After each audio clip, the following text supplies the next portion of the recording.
많이 기다리셨죠? 아니 제가 여기 찾아오는데요 학교 도착이 한 5분 걸렸어요. 옆 건물 갔다가 저 건물 갔다가 뭐 안내판 하나도 없고 늦게 헐레벌떡 뛰어오는 엄마들 있으면 따라올라 했는데 엄마들 그림자도 안 보이고 1층에 아무리 뒤져봐도 교무실도 없고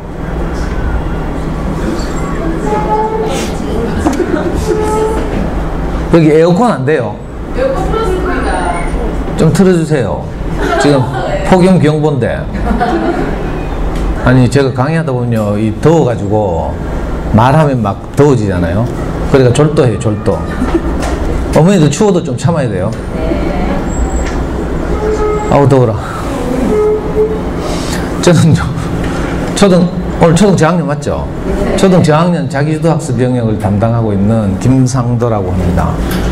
그 초등 저학년 자기주도학습 영역의 원래 주제는 공부의 재미를 느끼게 하려면 이런 주제예요.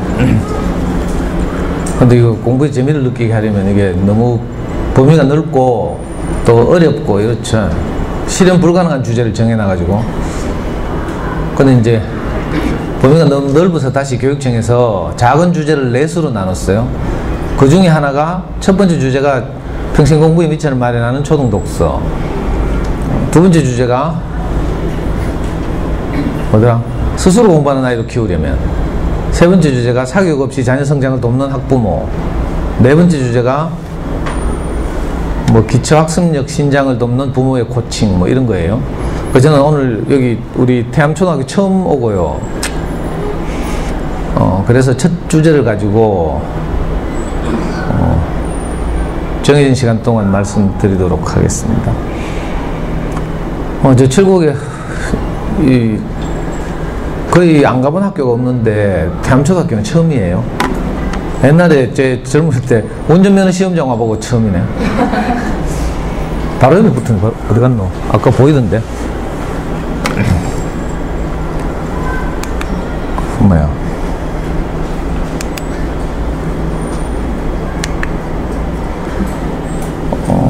이미 이제 연수 막바지죠. 여러 번 받아보셨죠?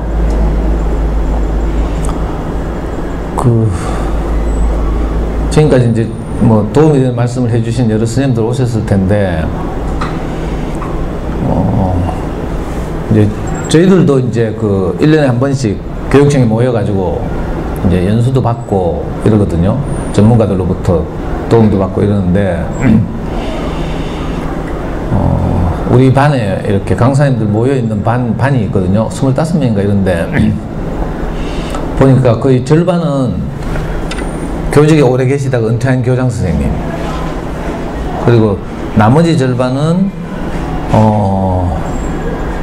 대학원에서 상담, 심리, 뭐 교육, 감정 코칭 이런 걸 전공하시는 젊은 이제 학위를 하신 분들, 이런 분들이 이제 주로 연수를 함께 받아요. 그런데 저는 이것도 아니고 저것도 아니고, 교직에 뭐 오래 있었던 것도 아니고, 그렇다고 해서 뭐 교육 관련 전공을 한 것도 아니고 이래가지고 좀 우리 어머니 이렇게 좀 쑥스럽기도 하고 죄송스럽기도 하고 그랬습니다. 어쩌다 보니까 이렇게 어머니들 만나 뵈러 다니게 됐는데, 우리 아이가 이제 4살 무렵이에요. 우리 와이프가 아이를 키우는 걸 봤는데, 그때 제가 이제 신혼초라서 단칸 새빵 살 때예요. 와이프가 어디서 아주 촌스러운 브로마이드 2장을 구해와가지고 벽에 붙여놓고 그거 보고 애가 따라 하라는 거라. 거기 보니까 기린 한 마리, 코끼리 한 마리 그려져 있고요. 한글로 기린, 코끼리라고 쓰여져 있고, 밑에 다시 한글로 지라프, 엘리펀트라고 쓰여져 있고, 그걸 뭐 애 보고 따라 하라는 거예요. 너무 촌스럽잖아. 그래가지고 딱 보니까 야 이건 아니다 싶더라고요. 그래가지고 제가 우리 와이프한테 켰죠. 여보, 애 공부는 내가 시킬게. 그랬어.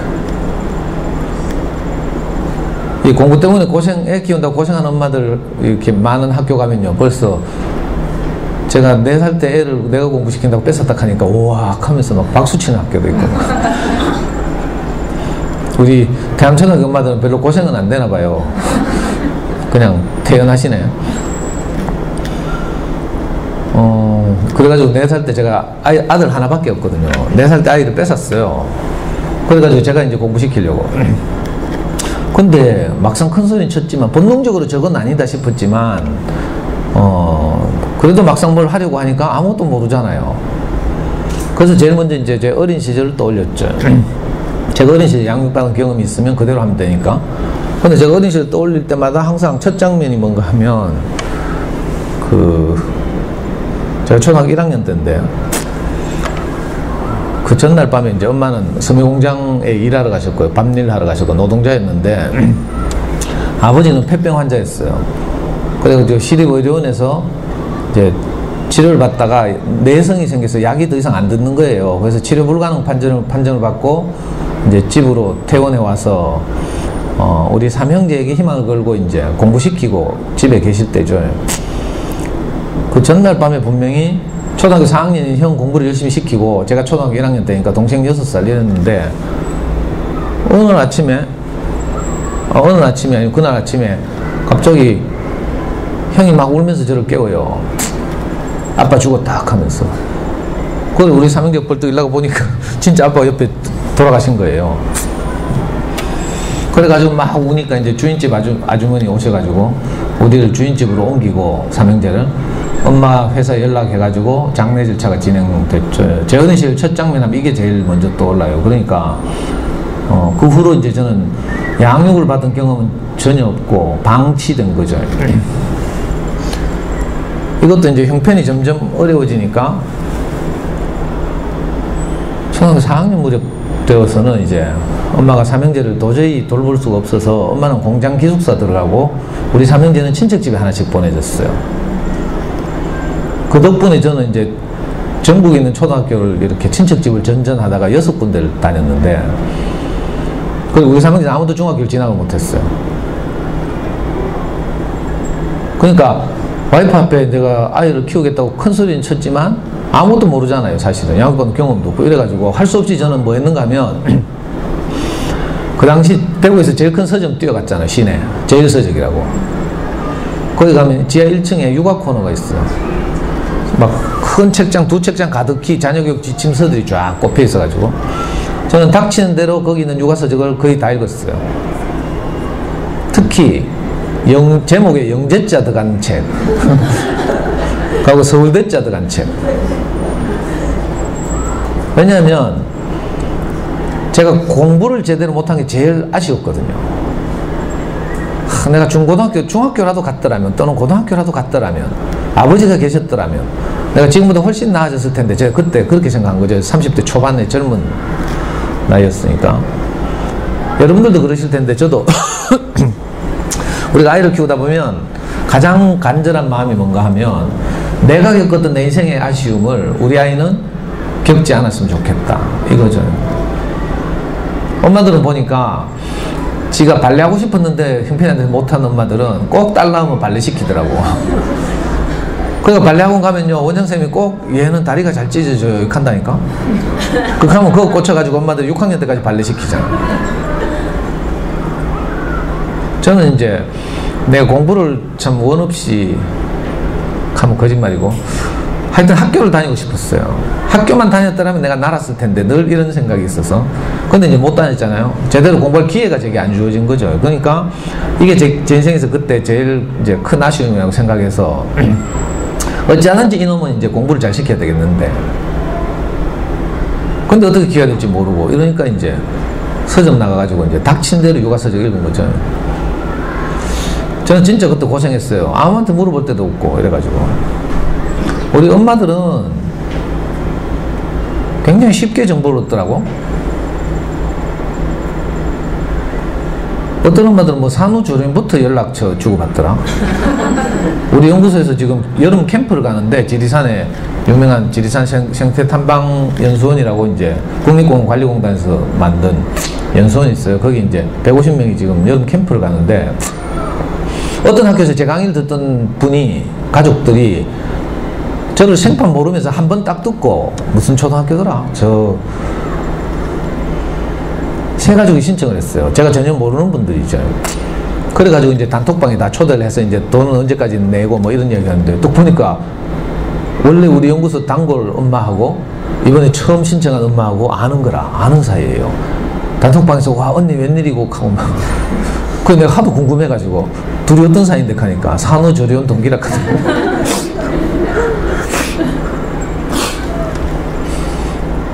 저는 이제 우리 와이프가 학교 교사라 가지고 일찍 출근하면 제가 아이를 유치원 보내고 어린이집 보내고 이랬거든요. 초등학교 때는 알림장 체크하고 이거 제가 다 했어요.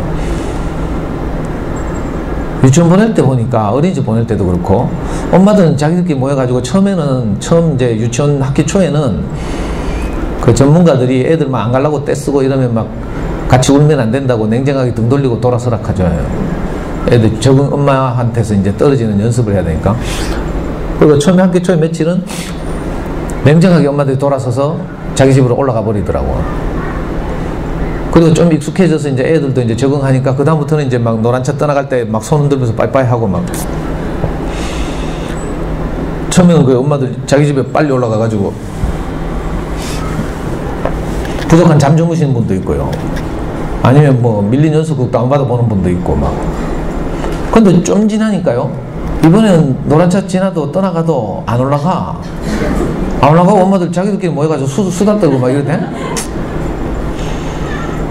그래서 너 무슨 수다를 떠나 이렇게 생각했어요. 좀 있으니까 언니 우리 집에 가서 커피 한잔 할래요? 하면서 데리고 가더라고. 특히 고학년 키울 것 같은 언니들 있잖아요. 특히 인기가 좋대. 그래서 싹 데리고 가가지고 뭐 커피 주고 과일 주고 하면서 궁금한 거 물어요. 이렇게 해서 정보를 유통하더라고. 언니 전집은 어떤 게 좋아요? 하고 막 학습지는 뭐 해야 돼요? 하고 또 좀 있으니까 이번에는 교차 방문하대. 교차 방문. 언니 집에 놀러 가봐도 돼요? 하니까 그 언니가 우리 집 청소 안 했는데 하면서 뭐 무슨 청소 검사하러 가나? 그래가지고 건너가면요 언니는 또 손님 왔다고 막 커피 끓이고 과일 깎고 있잖아요. 언니 집 좀 구경할게요 하면서 대충 집 돌아보는 척 하면서 큰애 방에 들어가가지고 이제 우리 집에 없는 전집 어떤 게 있는지 책상에 어떤 학습지 놓여 있는지 이런 거 조사하죠. 엄마들 이렇게 이제 소위 말하는 자녀교육 정보를 주고받아요. 저도 분명히 그 현장에 있었거든요. 저는 물론 좀 아빠니까 좀 부끄럽고 이래가지고 전봇대 뒤에 주로 숨어있고 이랬는데 그래도 그렇지 자기들은 맨날 커피하러 가자 하고 하면서 저보고는 아무도 오빠 우리 집 와서 커피 한잔 할래요? 지금 생각해도요 누가 저한테 그렇게 했다면 제가 아는 모든 자녀교육 정보를 제가 다 전수했을 텐데 그렇다고 뭐 제가 넉살스러워서 막 극할 수도 없고요. 참 고생 많이 했어요. 그래서 저는 이제 혼자 제1서적 가서 육아서적을 닥친 데 읽다가 또 초3 때부터는 그 자녀교육 포털 사이트 유명한 잠손에 커가는 아이들이라고 있어요. 아시는 분 있어요? 몰라요? 이건 유료 사이트라서 적을 필요 없어요. 1년에 10만원 회비를 내야 되는 사이트죠.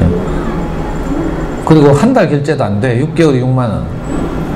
그게 우리 아이 초3 때 생겼어요. 잠손에 커가는 아이들. 자녀교육, 초창기 이제 자녀교육에 관심 있는 부모들이 이제 모여서 처음에는 무료 사이트로 개설했죠. 저는 우리 아이 초3 때부터 거기 그 사이트 들어가서 지금 15년 이상을 그 사이트 회원으로 있어요. 우리 어린 엄마들 저를 잘 모르시죠? 내 입으로 참 이런 말 하긴 그런데 이런 말 안 할란다. 그러니까 저는 뭐 교직에 오래 있었던 것도 아니고 또 뭐 관련 전공을 한 것도 아니지만 어쩌면 실전적으로 여러분들이 어쩌면 앞으로 만나볼 자녀교육 최고수가 아닐까. 이 잠손에 커가는 아이들 이런 건 알아야 뭐 제가 그 전설적 회원이라 하고 이렇게 해도 뭐 먹힐 텐데 모르니까 너무 세대 차이가 심하고 이래가지고 그죠. 그렇게 해서 이제 잠손에서 자녀교육 정보를 많이 얻고요. 서울의 대치동 수학전문학원에서는 어떤 교재를 하는지 이런 걸 제가 가만히 앉아서 대치동 사는 아줌마들이 실시간으로 올리는 그 글들을 읽으면서 제가 알고 이랬죠. 근데 이제 우리 아이 어릴 때는 유아기 때는 그 잠수내라는 게 없었으니까 할 수 없이 책에 의존했어요. 닥친 대로 육아서적 읽다 보니까 책들이 공통적으로 하는 말이 하나 있더라니까요. 뭐 이건 중요하고 저건 안 중요하고 다 책들의 강조점이 다 다르긴 한데 모든 책들이 공통적으로 하는 말이 있었어요. 공부를 잘하려면 책을 좋아해야 한다더라. 다 알고 있죠? 저는 몰랐어요. 그래? 하면서 하나 딱 잡았죠. 엑기스를 수백 권을 읽다 보니까 그러던 비슷한 시기에 공교롭게도 저는 우리 와이프가 학교 퇴근하고 오다가 버스 차창 너머로 한 어린이 전문 서점을 발견했어요. 저는 달서구 사는데 그 당시에 서울중량 근처에 송현동이라고 있어요. 송현동에 어린이 전문 서점이라는 간판을 우리 와이프가 발견해가지고 오늘 저를 끌고 아이하고 함께 저기 가게 됐죠. 우리 아이 4살 때 실화예요. 그 서점이 그때 4살 때 문을 열었는데 지금은 뭐 어린이 서점 가면 엄마들은 다 전집 매장밖에 생각 안 하시죠. 칠곡에도 뭐 전집 할인 매장 유명한 거 있죠. 개똥이네. 대구에 이제 제가 말하는 어린이 전문 서점 그런 게 아니고요. 전집 할인 매장 말고 잘 만들어진 정말 주옥 같은 단행본 어린이책, 그림책 이런 것들을 전문적으로 취급하는 어린이 서점. 한때 전국에 한 80개 있었어요. 대구에 4개 있었는데 지금은 다 망하고 조그만 어린이 서점 하나 저 수성구 만촌동 가면 하나 지금 살아남아 있죠. 근데 저는 참 운이 좋아가지고 우리 4살 무렵에 우리 와이프한테 끌려서 저 서점을 갔는데 가보니까 눈이 휘둥그레진 거야. 너무 좋은 책들이 많아가지고 정말 세계적인 주옥 같은 그림책들 있잖아요. 이름만 되면 알 것 같은 막 그래가지고요 너무 좋아가지고 우리 아이 4살 때부터 일주일에 한 번씩 그 서점에 항상 갔어요. 지금 같으면 안 갔겠지. 지금은요 공공도서관에 좋은 어린이책 많이 있거든요. 여기 뭐 구수산 도서관도 있고 또 뭐 있더라 여기 태정도서관 있어요. 와 좋네. 아니 옛날에 제가 키울 때는 이런 도서관들이 별로 없었어요. 중앙도서관 뭐 우리도 남부도서관 남산 밑에 또 뭐 수성도서관도 그때 없었고요. 범어도서관도 없었고 북부도서관도 아직 없었고 막 이랬어요. 공공도서관이 별로 없을 때였는데 도서관에 가봐도 책이 없어요. 좋은 어린이책이나 더군다나 없고 학교 도서실도 요즘 학교 도서실도 좋은 어린이책 많이 들어왔거든요. 그러니까 사선생님도 막 배치되어 있고 이런데 그때만 해도요 학교 가끔 가정통지문 와요. 학교 도서실에 책 한 권씩 보내라고. 그러면 저부터 우리 집에서 제일 쓰레기 같은 책 애한테 들려보낸다니까 아까워가지고. 그럼 그런 거 다 모아놨어. 그러니까 학교 도서실은 쓰레기통 비슷해요.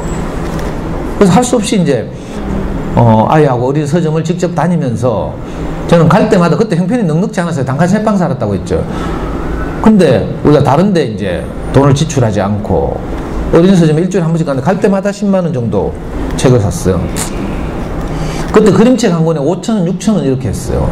지금은 12,000원 뭐 만원에서 12,000원 하는데 갈 때마다 그러니까 그림책을 한 15권? 10권에서 15권 정도 사서 집으로 돌아와서 아이한테 읽어주고요. 여러 번 읽어주고 난 다음에 일주일이 지나죠. 그러면 다시 또 가서 또 10만 원치 사고 이렇게. 그걸 언제까지 했는가 하면 우리 아이 중학교 2학년 때까지 했어. 15살? 오래 했죠.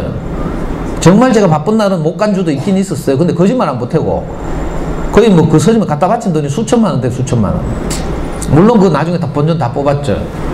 제가 이제 강의를 하게 되면서 엄마들이 저하고 친해져서 우리 집에 놀러 오는 엄마들이 우리 집에 있는 책 다 반값에 다 사갔어요. 심지어는 제가 보고 있는 육아서적도 제가 현재 보고 있는 거 책상에 올려놓은 거 있잖아요. 그 책 있던 자리에 돈 만 원 딱 놔두고 딱 들고 가보더라고. 엄마들 대단하죠. 우리의 수학 풀이 노트 있잖아요. 그런 거 한 권씩 빌려가가지고 다 잠수 타고 막.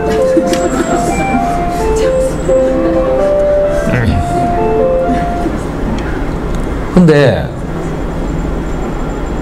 지금 돌이켜 생각해도 제가 정말 아빠 노릇 잘했다 이런 생각이 들어요. 그동안에 수많은 일이 있었는데 애가 막 가기 싫어가 찌랄하잖아요. 그러면 할 수 없이 롯데리아 가가지고 서부정 옆에 롯데리아 맥도날드 있었는데 그거 가가지고 애 좋아하는 거 쏘고 데리고 가고 이렇게. 애가 처음부터 뭐 책을 좋아하고 이런 게 아니었거든요. 근데 좋은 그림책을 만나고 이러니까 지도 이제 점점 책의 세계로 이렇게 들어오고 이래가지고 좋은 어린이책을 읽어주면서 아이하고 정말 울기도 많이 울고요. 감동을 받아서 울기도 하고. 저는 우리 아버지 30대 후반에 돌아가셨기 때문에 그 시기에 저는 30대 초반인 저는 나도 우리 아버지처럼 40을 못 넘기는 거 아닌가 싶어가지고 애한테 정말 아버지 죽음을 주제로 한 그림책 많이 읽어줬어요. 그거 읽다 보면 막 또 막 감동이 돼서 울고. 또 유명한 동화책이 있어요. 일본의 유명한 동화책인데 우동 한 그릇이란 동화책이 있어요. 이거 어른들을 위한 동화인데 이거 아이한테 읽어주면서 또 감동받아 울고. 또 브라질의 성장소설 나의 라이모렌지 나무라고 있는데 이 나의 라이모렌지 나무를 초딩도 읽을 수 있도록 그 우리나라 유명한 만화가가 이거 만화로 각색했어요. 그냥 싸구려 학습 만화가 아니라 원작보다 더 감동적인 이희재라는 사람이 만화로 만든, 지금 절판됐는데 나의 라이모렌지 나무라고 해서 도서관에서 한번 빌려보세요. 이만큼 두꺼운 하드카바로 되어 있는데 소장용이죠. 소파에 앉아가지고 그 책 아이하고 같이 읽다가 막 너무 슬퍼가지고 막 그 주인공 꼬마 제재가 꼭 저 같아가지고요. 정말 기구하게 자라거든요. 너무 외롭고 이래가지고 그 제재라는 아이가 그 자기 집 뒷마당에 있는 라이모렌지 나무 이름 지어주죠. 민gin이라고. 그리고 오렌지 나무하고 계속 대화를 나누고 이래요. 외로우니까.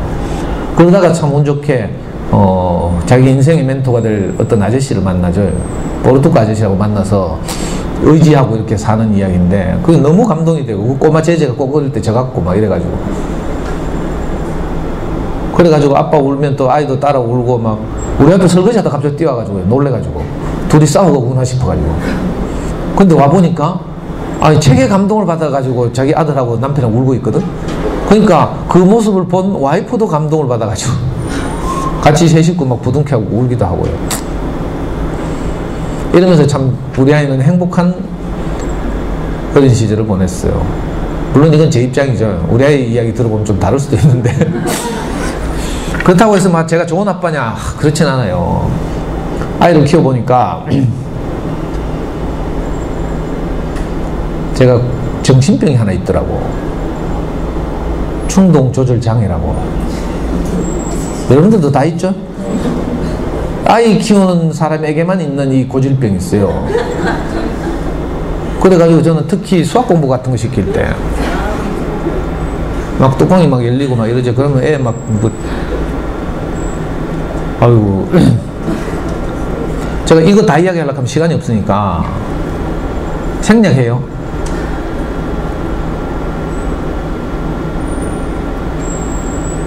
저는 정말 아이를 돕고 싶었거든요. 좋은 아빠가 되고 싶었어요. 근데 수학 공부만 시키면 이상하게 뚜껑이 날아가는 거야. 오답 나올 때마다 막 집중해서 문제 다시 읽으라고 머리를 한 대 쥐어 박았어요. 그랬더니 이게 집중한다고 정신을 차리라고 내 머리를 쥐어 박았는데 정신을 차리는 게 아니라 정신을 놓더라고. 그래가지고 눈동자가 풀려가지고요. 아빠를 못 쳐다보는 거야. 눈동자가 팽팽팽 돌아가요. 무서우니까 멘붕이 와가지고 문제 다시 읽어 하면 더 못 읽고요. 그러면 더 열받죠. 정말 한 칼에 알아듣도록 설명하고 싶은데 이게 잘 안 되고. 저는 검정고시 했잖아요. 중고등학교를 공장에 다니면서. 그러니까 특히 고등학교 수학에 보면 뭐 생판 모르는 기호 있잖아요. 엔테그랄 뭐 시그마 이런 거 못 읽어가지고요. 막 미칠 뻔했다. 그래가지고 시립도서관 저 달성공원 앞에 가면 달성분관이 있는데 거기 가서 일부러 자리를 잡을 때 어떻게 고등학교 다니는 애 옆에 자리를 잡아요. 근데 대군고등학교가 그 근처에 있었는데 대군고등학교에서 공부 제일 잘할 것 같이 생긴 애 옆에 자리를 잡는다니까. 그럼 하루 종일 내가 기다리다 보면 친구들이 수학 문제 풀다가 막히면 그 친구한테 물으러 와. 물으러 와서 막 설명하는 걸 제가 귀동냥한 거죠. 풀이 과정을 듣는 게 아니라 그걸 뭐라고 읽는지를 몰라가지고. 로봇 부속 같은 게 이렇게 있어요. 아니 수학책에 뭐 이런 게 있지 하면서 보니까 이게 시그마라고 읽더라고. 또 지렁이가 한 마리 서 있어. 이거 엔테그랄이라고 읽어요. 미분적분 할 때. 그리고 분명히 팔자처럼 생겼는데 팔이 아니고 누워 있어. 팔자 같으면 이렇게 서 있어야 되잖아요. 이렇게 옆으로 누워 있어. 이렇게 무한대라고 하더라고. 엄마들 모르는 갑네. 저는 이게 너무 답답해가지고요. 검정고시 공부할 때 미칠 뻔했거든요. 그래가지고 우리 애는 정말 한 방에 알아듣도록 설명하고 싶은데 이게 마음은 원의로 돼 육신이 약하도다 하는 것처럼 안 돼가지고요. 막 제 화에 제가 못 이겨가지고 막 더 잡죠.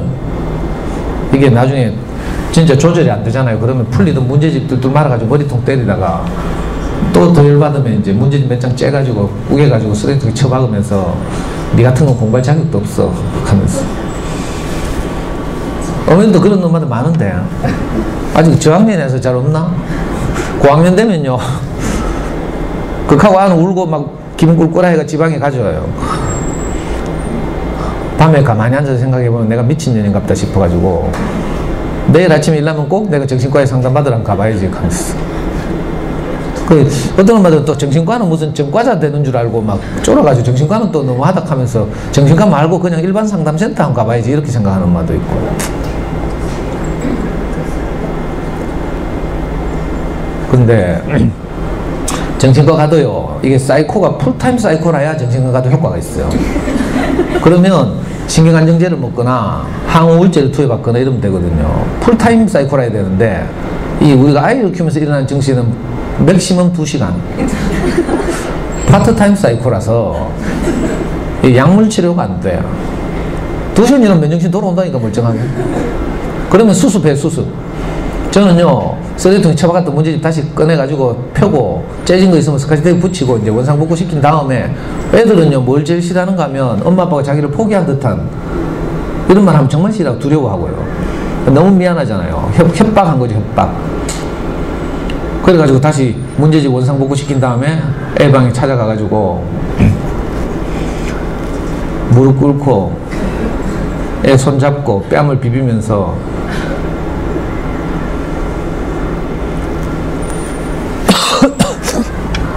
우리 아들한테 용서를 빌잖아요. 아까는 아빠가 미쳤나봐 하면서.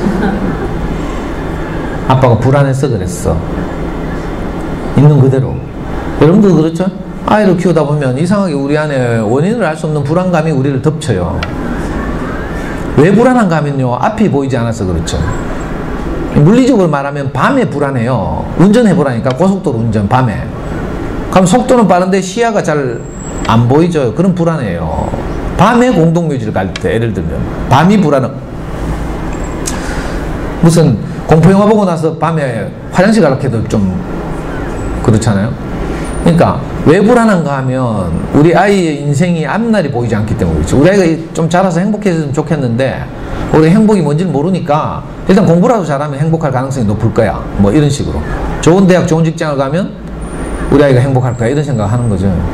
그래서 불안한 거예요. 저도 어떻게 해야 행복한지 그때 몰랐기 때문에 무조건 공부는 잘하고 봐야지 이렇게 생각했어요. 그 당시에 저도 뭐 별로 행복하다는 생각이 안 들어가지고 우리 아이한테 이제 오직 공부나 잘 시키자 이렇게 생각하는 거죠.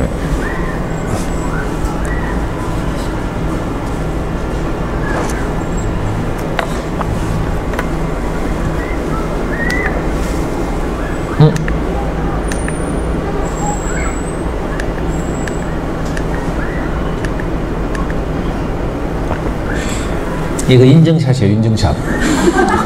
우리 아이 초등학교 5학년 때 어린이날이었어요. 전부 놀이공원 놀러 가는데 이 어린이 서점에서 이벤트를 했어요. 어린이날 어린이 서점에 책 사러 오는 가족이 있으면 가족 사진을 찍어준다는 이벤트. 그래가지고요, 우리 와이프가 저 연출했어요. 평소에는 절대로 저한테 저렇게 할 인간이 아닌데.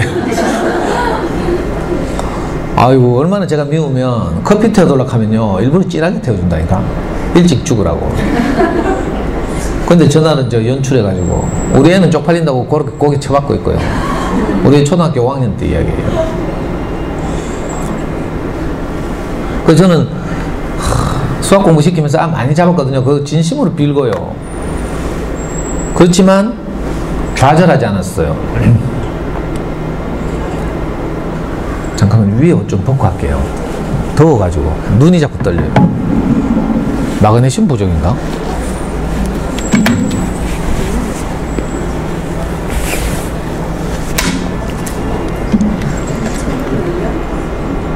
그래가지고 아이를 속상하게 한 날은 진심으로 아이한테 가서 아빠가 불안해서 그랬다 이렇게 고백하고요. 또 아빠가 지금 저는 교회를 다니거든요. 그 당시부터 아빠가 지금 목사님 말씀 열심히 듣고 인간 돼가고 있으니까 조금만 기다려줘 하고 그리고 울면서 이제 우리 아들 사랑해 하고 부둥켜 안고 뺨 비비고 막 어떻게 하든지 우리 아이 마음을 풀어주고 싶은 거. 아마 그때 우리 아들은 그렇게 생각했을 거라 속으로 뭐 내일 또 그럴 거면서 그래도 용서한다니까. 내일 또 그럴지라도. 그래서 저는요 비록 제가 충동 조절 장애가 일어날 때마다 사고를 쳤지만 하지만 거기서 좌절하지 않았어요. 많은 엄마들이 이 카드가 아이하고 관계만 나빠지겠다. 차라리 학원 보내고 말자 이렇게 생각하죠. 저는 그렇지 않았어요. 아이가 함께 좋은 어린 책을 읽고 자기 주도적으로 성장하는 것보다 더 좋은 길이 제 눈에 보이지 않아서 우리 아이는 학원을 한 번도 안 갔어요. 제가 아이를 키우는 모습을 보고 많은 사람들이 아깝다고 수성구 가락하고 뭐 어쩌고 저쩌고 뭐 많은 사람들이 뭐 좋은 학원 뭐 어쩌고 저쩌고 하더라고. 근데 아무리 거듭 생각해도 스스로 공부하는 습관을 잡는 것보다 내가 직접 공부를 해보는 것보다 남의 설명을 듣는 것이 더 효과적일 리가 만무하거든요. 그래서 우리 아이는 어린 시절을 학원을 한 번도 안 다녔어요. 과외도 받은 적이 없고요. 자기주도적으로 잘 자랐죠. 그래서 제가 뭐 이런저런 이제 책에 관련해서 여러분들에게 도움이 되는 말씀을 좀 드릴 텐데 너무 잘난 척한다 이렇게 듣지 말아 주셨으면 하고 제 실패부터 먼저 말씀드린 거죠. 저는 정신병자다.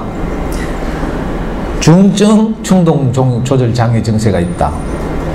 그럼에도 불구하고 저는 아이와 함께 한 걸음씩 걸어갔다. 또 넘어지도 다시 일어나서 털고 또 걸어가고 이렇게 했죠.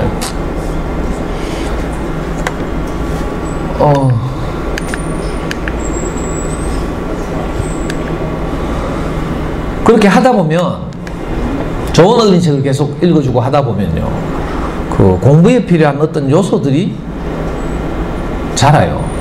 그 요소를 인지 영역 넓게 이렇게 부르죠. 에어컨이 저한테 직접 나와요. 눈이 자꾸 떨리지.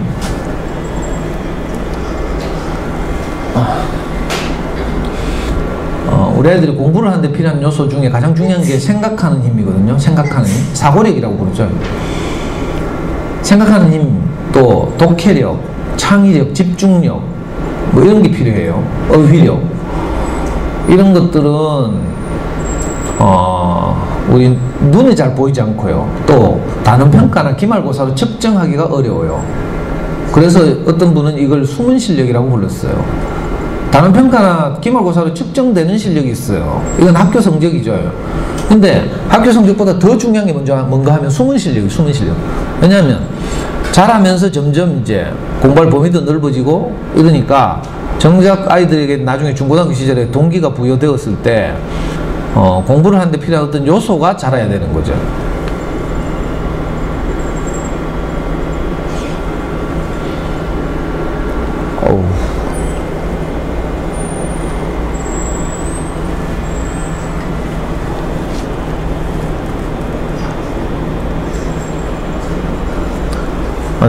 눈꺼풀이 자꾸 떨려가지고 이거 무슨 증세지? 잠이 부족해서 그런가?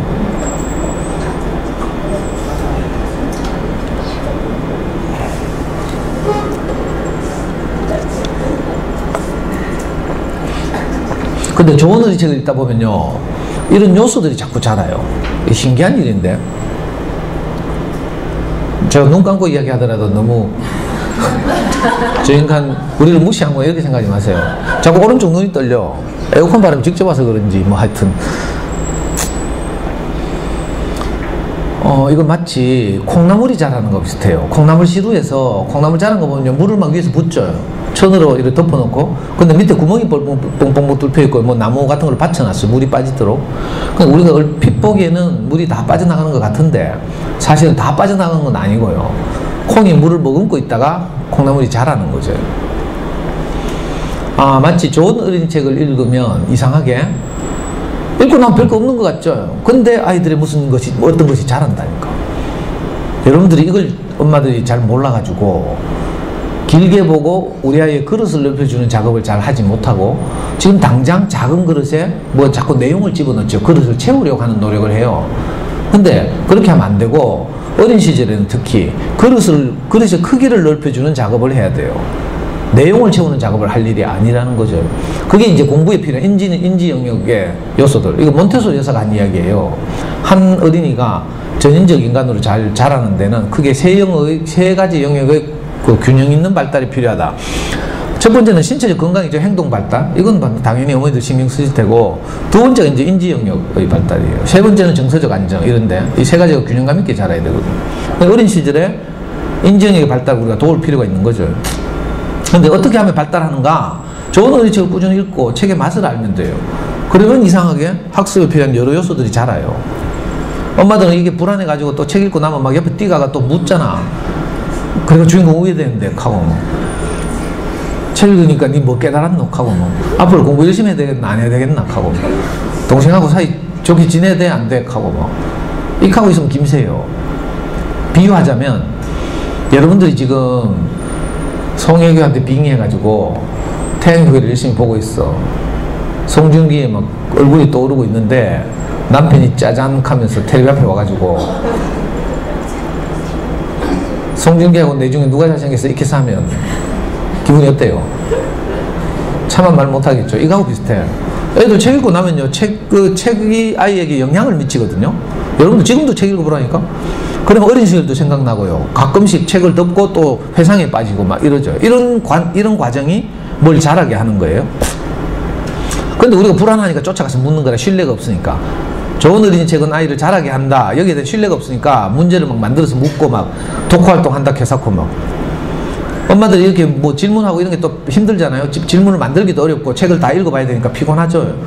그래서 친절한 또 전집 출판사들이 문제지를 만들어가지고 책 뒤에다가 2쪽, 3쪽 붙여준다.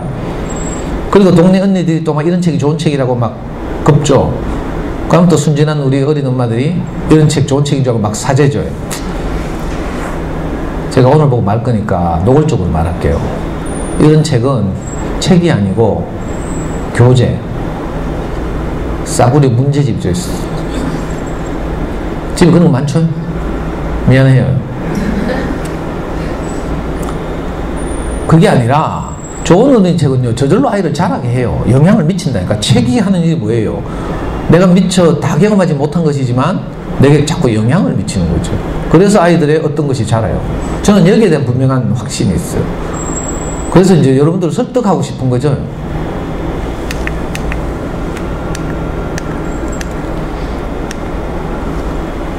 우리 아이가 초등학교 6학년 때 일인데요. 교육감님이 바뀌었어요. 그 당시에. 그리고 이 바뀐 교육감님이 뭘 가장 강조했는가 하면 창의력을 가장 강조하더라고. 그래가지고 갑자기 이분 부임하자마자 대구광역시 초등학생 창의력 경진대회를 열었어요. 각 학교 대표 6학년들 한 명씩 뽑아가지고 대구 교대에 모았어. 그때 당시 초등학교 수가 대구에 190개 있었어요. 지금은 뭐 240개, 250개 이렇게 돼요. 그럼 각 학교 대표로 왔으니까 대구에서 똑똑한 애들 다 왔겠죠. 실제로 그 당시에도 대구에서 제일 똑똑한 고학년들은 어디 있었는가 하면 주로 경북대학교 과학영재교육원 있거든요. 거기 애들이 각 학교 대표로 다 나왔어요. 그래가지고 대구교대 가서 대구교대 교수님들이 출제한 8문제를 해결하는 창의력 경진대회를 열었어요. 수학 2문제, 읽기, 국어 2문제, 사회 2문제, 과학 2문제 이렇게 8문제가 나왔는데 우리가 그 대회를 갔다 오더니 발표날을 자꾸 기다리는 거라. 집단은 좀 잘했다고 생각하나 봐. 그래가지고 제가 발표를 기다리지 말아 했어요. 상처받는다고. 아빠는 너를 멀리 보고 키우지 지금 당장 성적이 안 나와도 괜찮다고. 우리 나중에 수능할 때 수능 칠 때 수서 가져가면서 그렇게. 근데 애는 안 그런가 봐요. 계속 발표를 기다리다니까. 근데 진짜 발표가 났는데 우리가 5등 했어. 5등. 1등 1명 금메달, 2등 3명 은메달, 그 다음에 5등부터 9등까지 동메달. 이거 동메달 받은 거예요. 제가 이거 4월달에 강의할 때는 엄마들한테 이거 못 보여드렸는데 이런 이야기 못 했는데 이번 올 연휴에 연휴가 길어가지고 하도 심심해가 우리 방 치우다가 지금 내가 메달 박스를 발견해가지고 사진 찍어가지고 집어넣었어. 지금 생각해도 기특하고 신기하죠. 아무 학원도 안 다니고 어떤 영재교육도 받은 적이 없어요. 저하고 같이 어린 시절부터 계속 꾸준히 어린 시절 다니면서 책을 읽었고 또 뭐 수학과 영어는 이 습관을 잡아서 저하고 조금씩 해왔죠. 수학과 영어 이야기하려고 하면 참 바쁜데 4월달에 제가 여기 우남초등학교 이 근처 우남초등학교 있죠. 우남초등학교 와가지고 제가 이 똑같은 주제로 강의를 했어요. 그때 엄마들이 막 너무 좋아하면서 바로 끝나고 집에 안 가고 모여서 회의를 하더니 엄마들이 교장실에 쳐들어갔어요. 그래서 저 선생님 또 부르작 하면서 그 교장선생님이 벌써 연관 계획 다 짜있다 하니까 그러면 연관 계획 교육청에서 하는 학부모 연수 말고 따로 부르작 해가지고 제가 7월 13일 운원초등학교 또 와요. 그 대신 그때는 선생님이 수학 공부 이야기 해주세요 하면서 제가 그때 우리 아이 수학 공부 이야기 좀 했거든요. 아이를 살리는 수학 공부하면서 나중에 시간 나면 7월 13일 오남초등학교 한번 놀러보세요. 제가 보통 학교 가면 첫 번째 가는 학교에서는 책 읽기에 관해서 이야기하고 두 번째 가는 학교에서는 아이를 살리는 수학 공부, 자기주도적 수학 공부, 세 번째 가면 잠순의 영어 공부법, 도서관에 가서 한번 빌려봐요. 잠순의 아이들의 소문난 영어 공부법 하면서 소위 말하는 엄마표 영어 공부의 원조죠, 원조. 그래서 우리 아이는 영어 학원을 다닌 적도 없고요, 외국에 나가본 적도 없어요. 하여튼 자, 좋은 어린이책이 아이의 인지 영역의 여러 요소들을 자라게 한다. 이걸 꼭 기억해요. 콩나물이 자라듯이. 그러니까 우리가 독후활동 같은 거 안 해도 돼. 괜히 독후활동 하다 또 잡는다니까. 그러니까 가만히 놔두면 돼. 좋은 어린이책을 찾아서 도서관에서 빌려주는 작업을 꾸준히 하면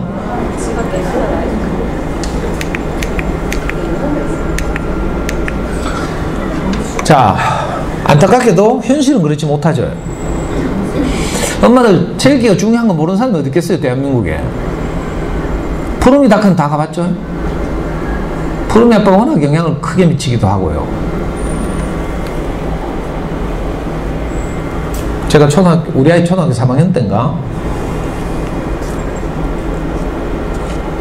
푸르미 아빠가 책을 냈어요. 푸르미 이렇게 영재를 키웠다. 읽어보신 분 있어요? 없어요? 자녀에게 관심이 없네. 저는 나오자마자 사서 읽어봤어요. 푸르미하고 우리하고 동갑이거든. 근데 우리 애는 그 당시 2월생이라서 한 해 일찍 들어가가지고 3학년이고 푸르미는 2학년이었어. 푸르미 아빠가 책을 냈더라니까. 푸르미 아빠는 저보다 한 살 어려요. 무슨 초등학교 2학년짜리가 영재라고 책을 내 하면서 내가 샘도 좀 나고 읽어보니까 진짜 열받더라니까. 이런 책은 내가 써야 되는데 하면서.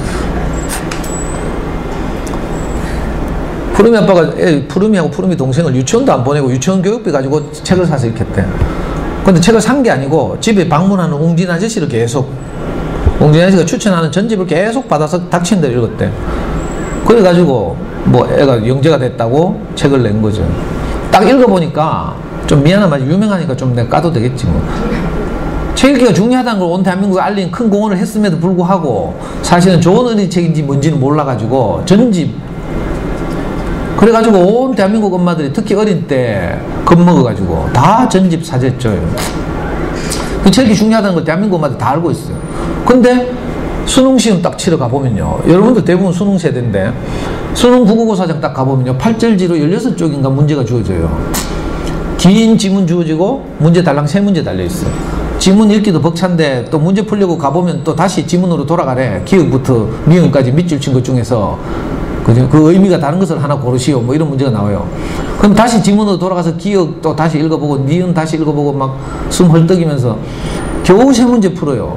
수능은 가장 긴장되는 시험이죠. 자기 인생에서 어쩌면 가장 중요한 시험일지도 몰라서 정말 초긴장하는데 그 지문 산더미처럼 주어지고 문제 달랑 3문제 풀고 안도의 한숨을 내쉬면서 페이지를 딱 넘기는 순간 똑같은 태산같이 태산이 앞을 가로막고 있는 것처럼 또 지문이 나를 가로막고 있어. 야, 숨 막히죠. 숨 막혀. 수학 같으면 엎어놓고 자면 돼요. 어차피 쳐다봐도 모르니까. 근데 국어는요, 이 양심이 있지 엎어놓고 자지도 못해. 우리말로 되어 있어가지고 뭔가 계속 읽으면 되겠지 뭐 이런. 그래가지고 시간 끝날 때까지 푼다니까. 안타깝게도 수학은요, 수능 수학 칠 때는 끝까지 종칠 때까지 푸는 놈이 30명 중에 1명 있을까 말까 해요. 근데 국어는 다 끝까지 푼다니까. 근데 문제는 시간 내에 다 풀고 OMR 카드 마킹하고 가져온 수험표 뒷면에 정답 옮겨 적고 저녁에 가채점 해야 되죠. 이걸 하는 사람이 거의 없죠. 왜? 시간이 부족하니까. 독해 능력이 현저히 떨어져요. 여러분들 다 경험했을 텐데. 그리고 결국 시간 부족이잖아. 한 교실에 처음부터 끝까지 다 푸는 애는요, 한 교실에 한두 명밖에 없어요. 나머지는 다 시간 부족. 영책 안 읽은 애들은 10문제쯤 남아있고, 좀 그래도 뭐 중간쯤 읽은 애들은 한 서너 문제 부족하고, 그리고 마지막에 찍죠? 한 번으로 밀어라 뭐 이런 것도 배워가가지고 또. 이게 현실이에요, 현실. 자, 이 아이들이 고등학교 1학년 때로 다시 내려와 봐요. 고등학교 가면 제일 먼저 뭐 해야 돼요? 수학 공부해야 돼요. 입시의 핵심은 수학이거든요. 그래서 수학 공부해야 되고, 수학 공부를 보통 자기 공부 시간의 60%를 수학 공부해야 돼요. 포기하지 않는다면. 그리고 30%는 영어 공부하고 나머지 사탕 같으면 이렇게 해야 돼요. 이게 이제 최상위권 아이들의 전형적인 공부 형태죠. 다시 말하면 고등학교 가는 순간부터는 수학 공부해야 돼요. 입시 체제에 편입되기 때문에 책 읽을 시간이 전혀 없어요. 그러니까 먼저까지 책을 읽어야 돼요. 중학교 때까지. 자, 중학교 내려옵니다. 근데 중학생들 보면 이미 엄마 말 들을 시기가 지났죠. 여러분들이 뭐 하늘을 찌르는 자녀교육 정보가 있다 하더라도 중학생 되면 일단 말을 안 들어.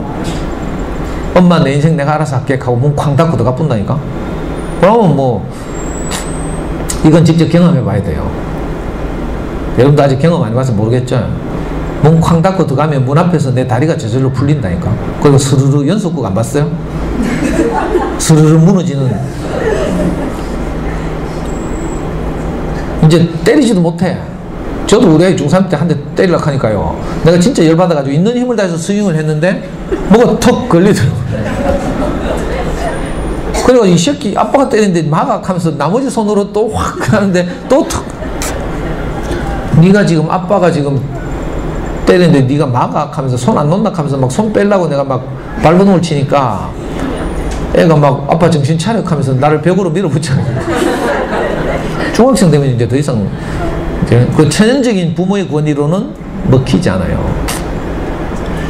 그래가지고 불안한 엄마들은 저 대치동이나 뭐 아니면 대구 같으면 수성 범어동 같은 데 가면 불안은 하죠. 책 읽기가 중요하다는 건 알죠. 이러니까 할 수 없이 동네 오피스텔 같은 데 가보면요, 국어논술 전문 학원이 있어요. 그런데 비싼 돈 들이고 보내고 거기 가면 혹시 뭐 한 권이라도 읽겠지 이렇게 생각하는 거죠. 근데 전문가들이 뭐라 해요? 거기 가면 엄마들은 돈 내고 한 3일 위로를 받고, 그죠? 그런데 보내는 아이들의 5%만 조금 도움을 받는다 하죠. 나머지 95%는 전기세 내려온다 이렇게 말하죠. 이 기간 동안 아이는 뭐 배우는 줄 알아요? 멍 때리는 기술 배워요. 선생님 수업하는 중에 내가 어떻게 하면 멍을 때릴 수 있는가 이런 고도의 테크닉을 배운다니까. 비싼 돈 들이고. 이미 중학교 때 습관이 안 잡혔으면요, 그때 책 읽는 건 물 건너간 거예요. 자, 다시 초등 고학년으로 옵니다. 초등 고학년은 막 사춘기 시작되지만 그래도 아직 엄마가 널뛰면 그래도 좀 먹히는 시기죠. 근데 책 읽으라고 고함 지르고 하면 뭐 읽어요? 전부 만화책 읽고 있어요. Y 들고 있죠. 학습 만화를 들고 있거나. 습관이 안 잡혀서 그래요. 책의 맛을 아직 모르기 때문에. 그럼 엄마들도 답답해가지고 막 이상한 거 시키잖아. 저게 중요한데 초등 시절 아니면 책 못 읽는다 하면서 뭐 웅진 북클럽, 또 뭐 하늘이 독서논술, 주니어 플라톤 뭐 이런 거 막 하죠. 아이고. 초등 저학년 내려와요. 이상하게 유아 때는 그래도 뭐 좀 책 좀 좋아하는 것 같더니 학교 들어가고 나서부터 애들이 점점 책과 멀어지죠.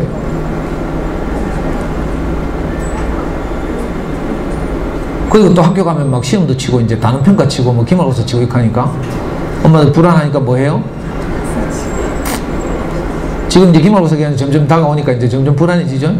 문방 카페 가서 넘기는 문제집 사다가 저녁마다 곡소리 내가면서 고생하고 있죠. 아니 그거 한 바닥 푸는데 뭐 한 5분 한번 집중하면 될 것 같은데 1시간을 질질질질 끌어도 안 된다니까. 해보면 미치고 환장하죠. 불안하니까 어떻게 해요? 언니들한테 물어보고 아까 그 청소 안 했다는 그 언니 집에 가서 또 물어보잖아.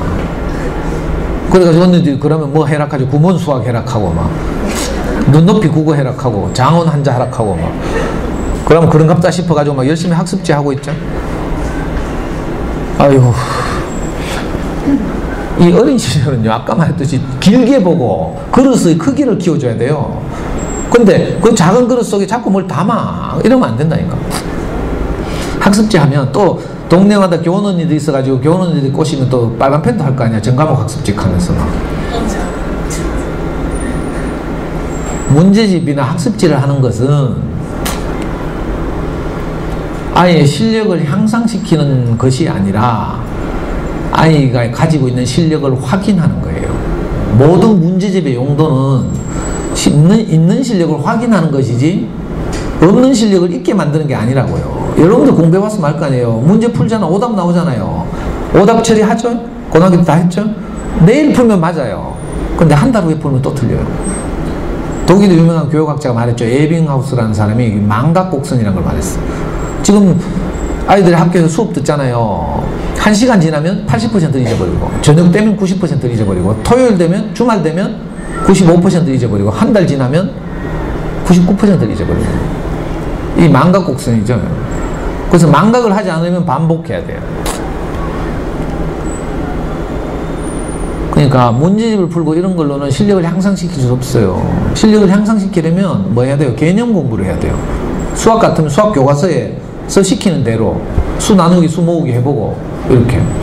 이 개념 공부를 하는 것이 실력을 향상시키는 것이지, 문제를 푸는 게 실력을 향상시키는 게 아니에요. 그러니까 어린 시절에 학습지 하는 건 정말 시간 아깝고 돈 아까운 거죠. 왜냐하면 우리 아이들이 사용할 시간은 딱 정해져 있어요. 이 시간에 학습지를 하게 되면 그 소중한 시간을 책 읽는 시간을 놓치는 거예요. 이걸 기회비용이라고 그러죠. 경제학에서는. 내가 돈 10,000원이 있어요. 오늘 오랜만에 만났다고 강의 끝나고 점심 먹으러 가서 10,000원을 써요.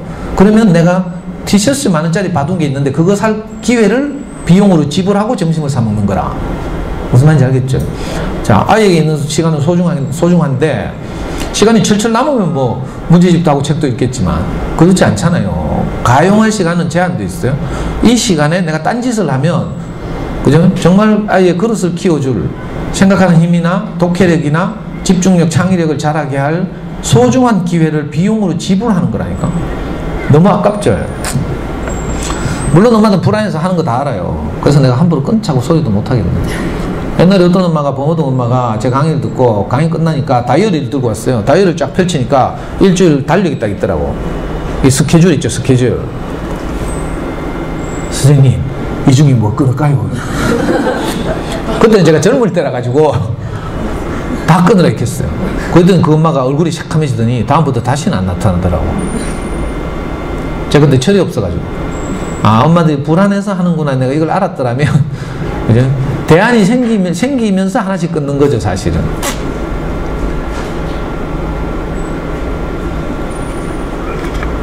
왜 그런가 하면, 이상하게 아이들이 학교도 가면 책을 안 읽어.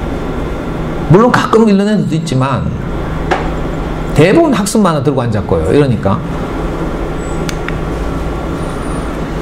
왜 그런가 하면 유아 시기에 첫 단추를 잘못 끼워서 그래요. 아까 잠깐 말했지만,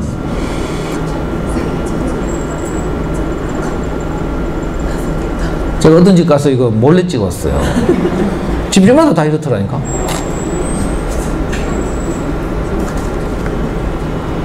그리고 엄마들은 또 밝아가지고 저거 딱 쳐다보고 저기서 저까지, 아, 저거 우리 집에 있는 거네 하고, 막 저건 뭐 어디서 교원에서 나온 뭐네 하고 뭐 다 알더라고. 이게 책 읽고 싶은 지금 분위기예요? 아니면 질식사할 것 같은 분위기예요? 답답해 죽겠어요. 책 읽기가 중요하다는 건 알았어. 불안해가지고 막.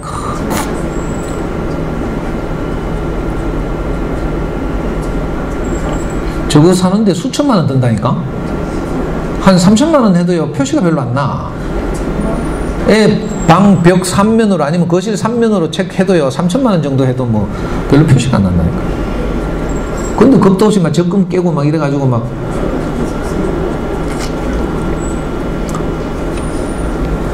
다시 한번 생각해봐요. 우리가 아이들 키울 때 애가 금방금방 자라잖아요. 근데 금방금방 자랄 거 우리가 알기 때문에 옷을 살 때 어떻게 해요? 몇 벌만 사서 이렇게 갈아입고 이러지 한꺼번에 옷을 100벌씩 사요, 안 사요? 그럼 제정신이 아닌 거지, 이거는. 신발도 그렇고요. 근데 애 몸이 자라는 것보다 훨씬 중요한 게 이 정신적 영역이 자라는 거라. 예민하고 민감하죠. 어릴 때 우리가 상처를 받거나 이러면 여기 평생 간다니까, 평생. 제 강의에서 어떤 엄마는요, 4남매 중에 농번기에 청송에 살았던 아줌마인데 4남매 중에 장녀라. 엄마 아빠가 농사를 짓느라고 다 넷을 케어할 수 없어서 그중에서 가장 큰 애를, 물론 초등학생이었지만 가장 큰 애가 제일 듬직하잖아요. 그래서 큰 집에 보냈어. 농번기라 가지고. 근데 이 엄마는요, 그때 버려졌다고 생각하는 거야. 엄마 아빠가 나를 버렸다. 그 엄마는요, 지금 50이 됐는데 지금도 분리불안이 있어. 어린 시절에 이 작은 정신적 작용이 평생 간다니까. 저도 이런 거 있어요. 저도 분리불안이 있어요. 저는 초등학교 4학년 때 이제 외삼촌 집에 보내진다고 엄마하고 그 무궁화호 열차를 타고 서울로 올라왔어요. 동생은 작은 외삼촌 집에, 저는 큰 외삼촌 집에. 형은 이미 전주에 있는 뭐 친척집에 갔고, 우리 엄마는 혼자서 삼형제를 키워했기 때문에 단돈 10원도 허투루 쓰지 않는 분이었어요. 정말 쪼갈리고 이러니까. 근데 그 기차 안에서 홍익회에서 파는 삶은 계란 3개 100원짜리, 그걸 우리 엄마가 처음으로 과감히 100원을 지불하고 샀어요. 3개를. 그래가지고 까가지고 우리한테 하나씩 주더라고.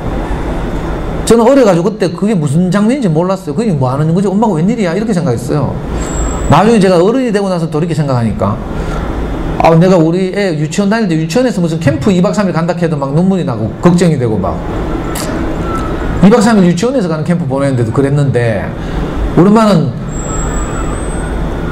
그때 마음이 어땠을까 이런 생각을 하니까 제 그 장면이 잊혀지잖아요. 지금 4학년 때 홍익회에서 삶은 계란, 기차 안에서 홍익회에서 파는 삶은 계란 3개 100원짜리 하나씩 까먹던 기억, 이 제 분리불안의 근원이죠.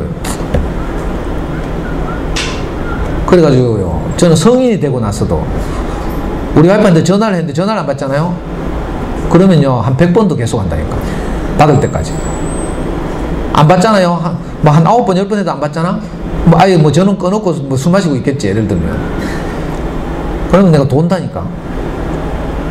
이게 어릴 때 상처 때문에 그래요. 분리불안, 애정결핍 뭐 이런 거 있잖아요. 그러니까 어린 시절에 정말 이 정신적인 게 중요한데, 엄마들은 겁도 없이 막 저렇게 막 해가지고 막 애들이 막 지식을 막 집어넣고 이러면 좋을 줄 알고 막 공부 잘할 줄 알고 막 이렇죠. 아까 말했듯이 이게 지식 중심의 체육기를 하게 되는데, 이건요 작은 그릇에 지식 자꾸 우겨 넣는 거하고 비슷해요. 참 안타까운 일이죠.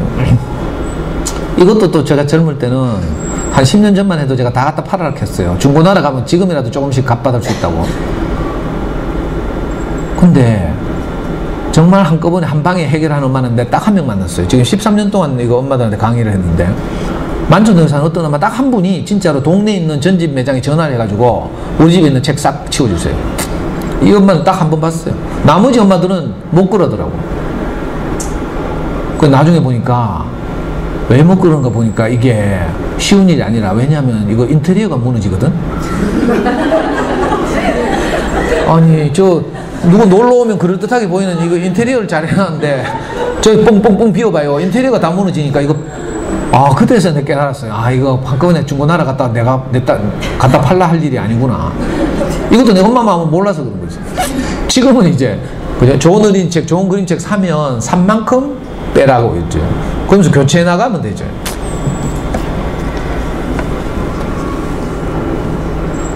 벌써 사놓은 건 할 수 없어요. 미안하긴 하지만. 유명한 메이저 전집 출판사 교육받으러 가보면 언니들한테 꼬시개가 가본 분들 많죠? 가보면 이렇게 협박을 해요. 0세부터 2세는 자연관찰, 몇 세부터 몇 세는 무슨 천재 키우나 아니 4살짜리 보고 세계 문화를 이해시키는 전집 이런 거 완전 제정신이 아니지 지금.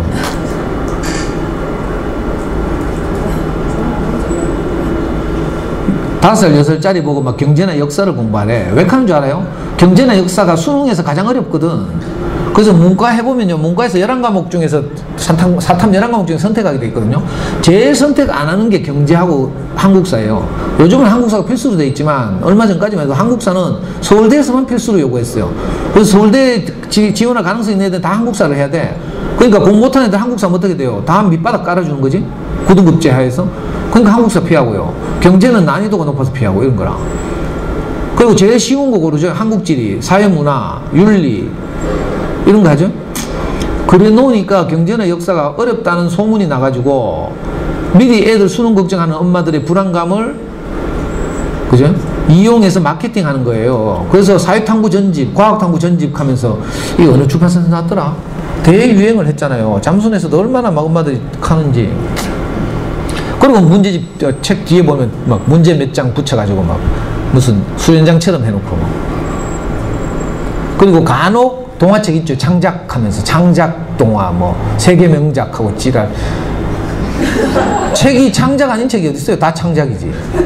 근데 이제 지식책과 분리해서 이제 창작하면서 막, 아이고 세계 명작 하면서 2살짜리가 세계 명작이 그래. 저거 제가 지어낸 게 아니에요. 예를 들면 헨젤과 그레텔 뭐 성냥팔이 소녀 뭐 이런 거 있잖아요. 그 세계 명작이긴 한데 그게 어디 2살짜리 용이에요. 보통은 청소년용이 청소년용, 고학년 청소년용인데 그걸 어떻게 해요? 줄이는 거지. 뼈다귀만 앙상하게 책의 맛이나 감동이나 이런 거 다 제거하고요. 줄거리만 딱 앙상하게 해서 세계 명작이라고 유아용 전집을 만들고요. 그것도 성우들이 더빙해가지고 테이프까지 주죠. 또 우리 어린 엄마들 또 동생도 돌봐야 되고 집안 청소도 해야 되고 하니까 얼마나 고마운지 막 테이프 틀어놓고 막. 제가 양계장 가보니까 전라북도 정읍에 있는 대형 양계장에 가봤어요. 요즘 AI 때문에 막 양계장 화면 비춰주죠. 제가 진짜 제 친구가 하는 양계장 가봤는데 거기 가보니까 이제 이 양계장 이제 일단 알을 많이 생산해야 되잖아. 정확한 이 지식인지 모르겠는데 닭은 자기 닭의 일생 동안 낳을 알의 개수가 정해져 있대요. 그래서 닭이 알을 많이 낳도록 하기 위해서 24시간 불을 켜놓고 음악을 틀어놔요. 양계장 가면. 그러니까 정상적인 텀으로 알을 낳는 게 아니라 굉장히 촉진되는 거죠. 그 알 열심히 낳고 그 다음 폐교돼가지고 이제 통닭집에 팔려가는 거라. 음악 틀어놓고 불 켜놓고, 이게 좀 못된 말이지만 미안해요. 애들 기계음 틀어놓고 엄마들 설거지하거나 청소하잖아요. 동화책 들고 테이프 틀어놓고. 그거하고 좀 비슷하다는 생각이 들었어요. 너무한 거 아니에요? 아니, 애들한테 책을 읽어준다는 건 그게 아니라 줄거리를 알게 하고 이런 게 아니고요. 우리 마음을 전하는 거라, 책을 읽는다는 거. 그러니까 오면 무릎에 좀 눕혀놓고 안아주고 그 다음에 엄마가 따뜻한 책을 읽어주면서, 안 그래도 우리가 평소에는 미친년 늘뛰는데 책 읽어줄 때만이라도 뭐 엄마는 너를 사랑해 하고 뭐 언제까지 너를 사랑해 이런 대사를, 책의 내용을 우리가 읽어주고 이러면서 아이를 위로하고 이래야 되잖아요. 근데 이걸 뭐 기계음 틀어놓고 막 이게 말이 안 되는 거죠. 물론 가끔 가다 좋은 전집이 있대. 저를 좋아하는 이제 그 엄마들이 우리 연구소에서 가족처럼 공동체처럼 지내고 이러는데 엄마들이 하독해가지고 뭐 가끔 뭐 그런 전집이 있다네. 좋은 외국 그림책들을 그대로 가져와서 뭐 프레벨 테마동화 투락하던가 뭐 하도 내 전집 나쁘다 하니까 그래도 그건 좋다 하면서. 실제로 우리가 연구소를 오픈할 때요, 제 강의를 들었던 엄마들, 잠순의 엄마들, 또 아이를 다 키웠던 그 옛날 언니급 되는 엄마들이 전부 좋은 어린이 책을 다 기증했어요. 저한테 수만 권을 기증했어요. 대구 북부도서관에서도 3,000권을 기증하고. 근데 그 중에서 전집 다 버리고 학습 만화 다 버리고요. 진짜 제가 어린이 서점 다닐 때 아이하고 읽었던 좋은 책들 우리 연구소에 지금 만 몇천 권 비치하고 있거든요. 근데 전집 버리니까 엄마들이 자꾸 말리는 거라. 그래가지고 내가 전집을 2종류 놔뒀잖아요. 웅진 프레벨 테마동화하고 웅진 비주얼 백과하고. 비주얼 백과는 막 며칠이나 기증돼가지고 버리려 하니까 엄마들이 와 이거 비싼 건데요 하면서 막 100만 원 넘다 하면서 못 버리게 하더라고. 근데 이 비주얼 백과를 내가 한 1년을 놔둬봤는데 아무도 손은 안 대는 거라. 지식주의 책읽기는요, 책의 맛을 모르게 해요. 책의 맛을 모르니까 학년 올라가면 뭐 책 못 읽는 거지. 동화책을 가야 돼. 동화책, 그림책, 어릴 때부터.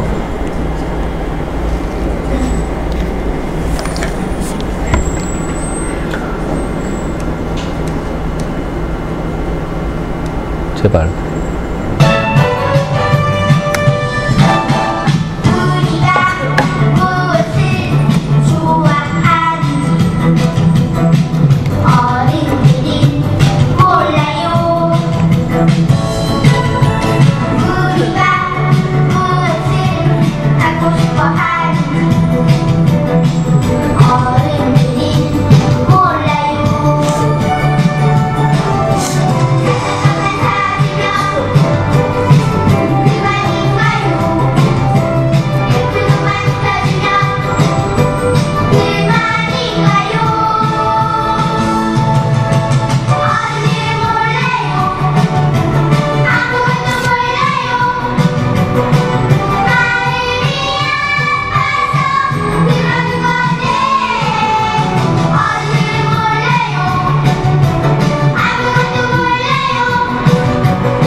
이거 저는 강의 준비하면서 처음 보는 노래인데 엄마도 다 알고 있더라고. 맞아요? 뭐야? 뭐 이카노?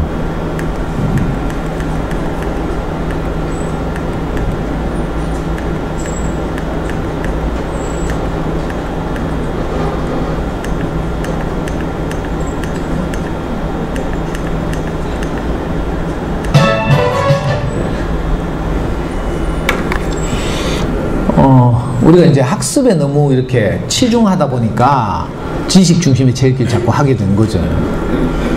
아이들이 머릿속에 뭐가 많이 집어넣어지면 공부를 잘할까 하는 우리의 안타까운 소망이 거기 담겨 있고요. 근데 사실은 시대가 변해도 너무 변했어요. 그래서 한 개인이 많은 지식을 알고 있는 건 별로 소용이 없어요. 이제 요즘은요, 네이버에 물어보면 다 가르치죠. 백과사전도, 심지어는 백과사전도 네이버에 있잖아요. 그리고 사용자들이 직접 편집하는 백과도 있어요. 위키 백과라고. 그러니까 지금은 지식과 정보는 이미 다 온천에 공개되어 있다. 이 공개된 지식과 정보를 바탕으로, 그죠? 더 좋은 컨텐츠를 어떻게 잘 만들어내는가, 창의성, 이런 게 훨씬 중요한 시대가 됐죠. 그러려면 아이들이 정서적으로 안정돼야 돼요. 인지 영역만 발달해서 되는 게 아니고, 인지 영역도 물론 좋은 어휘책을 읽어야 아까 말한 그런 사고력, 독해력, 집중력, 어휘력, 또 뭐 창의력 이런 것들이 잘하지만, 그것과 함께 정서적으로 안정돼야 돼요. 정서적으로 안정되지 않으면 아이들이 불안정하죠. 그러면 이상하게 어떤 일을 해내는데 시간을 질질 끌어요. 여러분들 아이들 학습 제보라니까. 대부분 집안에서 학습 제보면 밀리죠. 그거 몇 쪽 되지도 않은 하루에 2쪽씩만 해도 5일 6일 하면 다 끝날 눈높이를 그 계속 밀리고 있다니까. 왜 그런 줄 알아요? 애들이 정서적으로 불안정해서. 그 사랑의 공급, 지지와 격려의 공급이 필요한데 그건 안 해주고, 우리가 하는 말은 여러분들도 그렇겠지만 해봐요. 지시, 명령, 확인, 질책, 비난, 요 단계 5단계를 거쳐요. 항상 하루 종일 해봐. 우리가 하는 말을 녹음해 보면요, 다 쓸데없는 말들이에요. 이거 엄마들 막 우리 아파트 밑에 보면 막 있잖아요. 5살짜리 엄마들이 유치원 갔다 오면 애 내리자마자 가방 받으면서 애가 뭐 없어졌다 하면 있잖아요. 막 고함을 지르면서 가방 똑바로 찾아봐라 하면서 막, 내 목 쉴까봐 지금 강의를 매일 해야 되거든요. 목 쉴까봐 차마 그 고함을 재현을 못하겠네. 그러니까 우리가 하는 말이 전부 이런 말이에요. 아이에게 용기를 주고 위로하고 정서적으로 안정시키는 말을 우리가 못하잖아요. 왜? 우리가 불안하니까 못하는 거죠. 자, 그런데 제가 해보니까, 이런 저도 이 중증 충동 조절 장애 증세를 가진 저도 좋은 어린이책을 만나니까 제가 하지 못하는 역할을 이 책 때문에 하게 되는 거야. 아까도 말씀드렸지만 저는 뭐 수학 공부하는 이럴 때는 진짜 미친놈 늘뛰듯이 하지만, 좋은 어린이책을 만나서 아이하고 딱 읽을 때는요, 아이 침대에 같이 누워가지고 읽다가 같이 울기도 하고요. 아빠가 어느 날 죽었는데 책 제목 중에 아빠가 내게 남긴 것, 이런 책이 있어요. 저는 항상 어릴 때 트라우마 때문에 제가 아이보다 훨씬 일찍 떠날 것 같아가지고 맨날 아빠의 죽음에 관한 책 많이 읽어줬거든요. 침대에 누워가지고 읽다가 울고 막, 내가 울면 또 애 같이 울고 막. 그리고 우리 아들한테 진심을 이야기할 기회가 생기고, 우리가 막 고함지르고 이럴 때는 이상하게 진심이 안 나오잖아요. 근데 다행히 잡은 날 진심이 나오잖아요. 그러니까 잡은 날도 참 고마운 거죠. 잡은 날은 애 마음을 풀어줘야 되니까 밤늦게 쫓아가가지고 애 뺨 비비면서 우리 딸 사랑해 하고, 엄마가 다시는 안 그럴게 하고, 그죠? 우리 아들 우리 딸 사랑해 하고 이렇게 고백이 되죠. 근데 평소에는 진짜 안 되거든요. 근데 좋은 어린이책을 읽어주면, 책이 언제까지나 너를 사랑한대 뭐. 제가 제일 좋아하는 그림책 중에 하나가 언제까지나 너를 사랑해, 캐나다 그림책이 있어요. 2,500만 부 이상 팔린 베스트셀러인데, 이 그림책 읽으면요, 이 엄마가 저녁마다 애한테 엄마는 너를 사랑해, 언제까지나 어떤 일이 있어도 엄마는 너를 사랑해 이렇게 한다니까. 낮에는 막 찌지고 뽑고 저지레하고 막 이러죠. 열받죠. 근데 저녁에 잘 때 되면 이렇게 말해요. 애가 사춘기 돼서도 막 뭐 장발하고 막 가출하고 막 이래도 저녁 때문에 또 잘 때 되면 엄마는 너를 사랑해, 언제까지나 어떤 일이 있어도 너를 사랑해, 이렇게. 이런 그림책 읽어주다 보면 나도 모르게 내 마음 깊숙한 곳에 있는, 우리 호수 밑바닥에 저 가라앉아 있는 내 진심이 길어 올려져서 아이들한테 표현하게 된다니까요. 저는 이걸 계속했어요. 그러다 보니까 우리 아이가 저학년 때는, 초등학교 1학년 때는 진짜 제가 무섭게 공부를 시키니까 일기장에다가 아빠 빨리 죽었으면 좋겠다 이렇게 썼어요. 근데 관계가 점점 회복되는 거예요. 중학교까지 계속 이렇게 같이 책도 읽고, 저도 우리 애 고학년 중학생 때도 가끔 읽어줬어요. 그러다 보니까 나중에 어떤 일이 벌어지는가 하면 신기하게도 저도 인간돼 가는 거죠. 점점 철이 들고 성숙해 가는 거예요. 우리가 육신적으로는 나이가 들어가는 것이, 늙어가는 것이지만 이걸 이면적으로 보면 인격적으로는 우리가 성숙해 가는 거죠. 그래야지 우리가 소망이 있지. 안 그러면 늙어간다고는 생각해봐요. 아찔하죠. 절망적이잖아요. 근데 저는 육신적으로는 우리가 늙어가지만 인격적으로는 우리가 날로 성숙해 가기 때문에 그죠? 희망이 있는 거죠. 저는 이상하게 나이가 들어갔는데 아이하고 소통은 점점 잘 되는 거예요. 이 좋은 어린이책 덕분에. 그래가지고 나중에 어떻게 된 줄 알아요? 애가 돈이 필요하면 엄마한테 카톡해. 근데 위로가 필요하면 저한테 카톡해. 신기하죠? 진짜 지가 공부하고 어려울 때, 서울에서 생활할 때 항상 위로와 격려가 필요하면 저한테 카톡 한다니까. 카톡으로도 안 되는 날은 전화가 직접 오고요. 우리 아드님이 전화를 한 놈이 아니거든요. 제가 막 줄줄이 막 구구절절 아빠는 너를 사랑한다 이런 카톡을, 장문의 카톡을 날려도 씹거나 응 한마디 하거나 이게 다라. 근데 지가 답답하면요 막 그죠? 아빠 나를 위로해봐 하고 무슨 뭐 자판기처럼 있잖아. 아빠는 버튼만 누르면 지를 위로해 줄 수 있는 사람인 줄 알아. 그리고 어떤 때는 직접 전화해서 아빠 내한테 한마디 해줘 하고. 너무 고맙죠. 좋은 어린이책을 읽거든요. 자, 예를 들면 최숙희라는 그림책 작가가 있는데 이분의 대표작 가운데 엄마가 화났다 이런 그림책이 있어요. 이 그림책 보면 엄마는 막 무조건 화내. 무조건. 처음에 엄마가 웬일인지 한 초등학교 1, 2학년쯤 돼본 꼬마인데 엄마가 짜장면을 시켜서 식탁에 짜장면을 배달해 왔어요. 애가 너무 고맙잖아. 짜장면 좋아하니까 애가 막 정신없이 먹었어.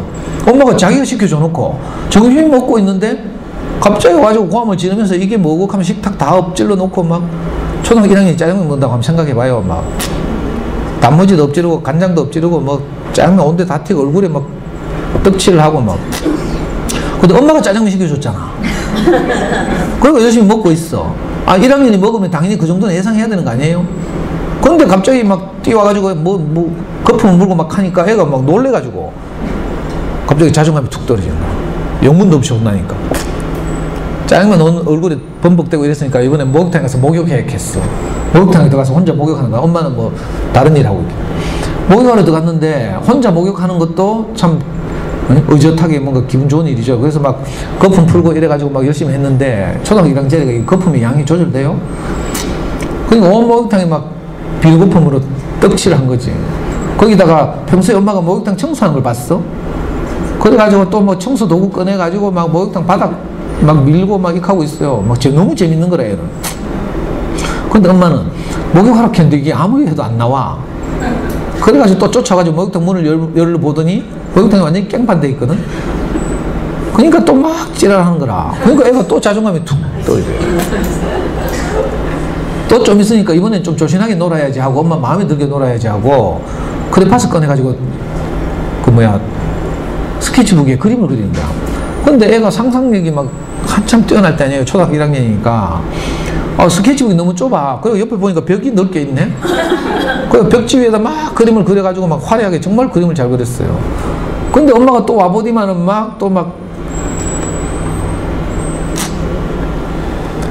내가 욕을 못하겠네요.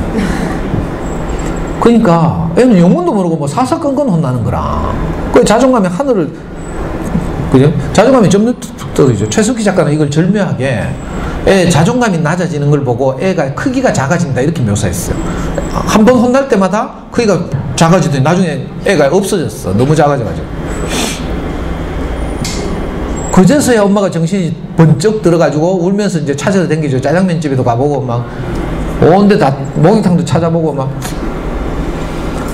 울면서 온 동네방네 뛰어다니는 거야. 근데 알고 보니까 이 꼬마는 너무 작아져서 울다가 지쳐서 엄마 치마 속에서 잠들고 있었던 거야. 근데 자다 보니까 엄마가 막 울면서 뛰어다니고 있거든요. 그제서야 엄마가 아까는 계속 화를 내고 막 했지만 사사건건 뭐라 했지만 속마음은 나를 사랑하시는구나 이걸 알게 된 거죠.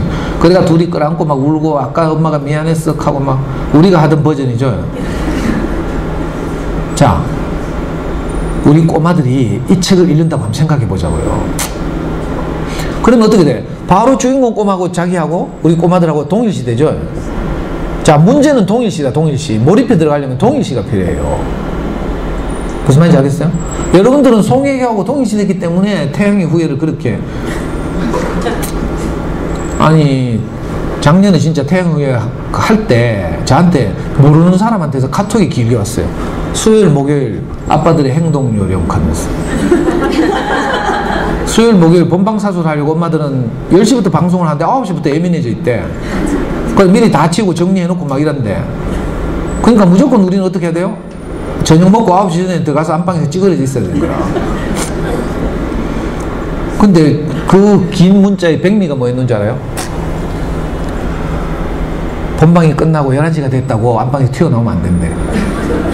아직 엄마들 송중기 잔영이 지금 남아있어가지고 여운을 즐기고 있는데 테레 앞에 거실에 얼쩡거리면 큰일 난다는 거야. 이런 문자를 제가 직접 받았어요. 자, 이 동일시인 거라 송혜교하고 여러분들이 동일시니까 그렇게 재밌는 거죠. 그래서 시청률이 그렇게 막 높은 거라. 자, 우리 아이들이 이 꼬매를 이 그림책을 읽는다고 생각해 봐요. 이 애하고 지하고 똑같잖아. 그러니까 재밌는 거죠. 동일시되고. 이 아이가 혼날 때 자기도 속상하고 이 아이가 엄마하고 화해하고 사랑하고 막 끌어안을 때 야도 엄마의 사랑을 확인하고 이런 거죠. 자, 이 과정을 뭐라고 불러요? 전문적으로 카타르시스, 자기 치유, 자기 정화 이렇게 불러요. 자, 이런 과정이 필요한 거죠. 여러분들도 송중기하고 송혜교하고 막 헤어져가지고 막 어디 뭐 파병 가고 막 오해하고 막 이럴 때는 막 가슴 조마조마 하다가 어디다가 오해를 풀고 다시 만나가 막 뽀뽀하려고 하면 막 뽀뽀하기 전부터 자기가 짜릿짜릿하고 막 이렇죠. 이거하고 비슷한 거죠. 그리고 마지막에는 책을 다 읽은 이 꼬마 우리 아이들이 뭘 하나 깨달아요. 이걸 보고 통찰, 인사이트니스 이렇게 부르죠.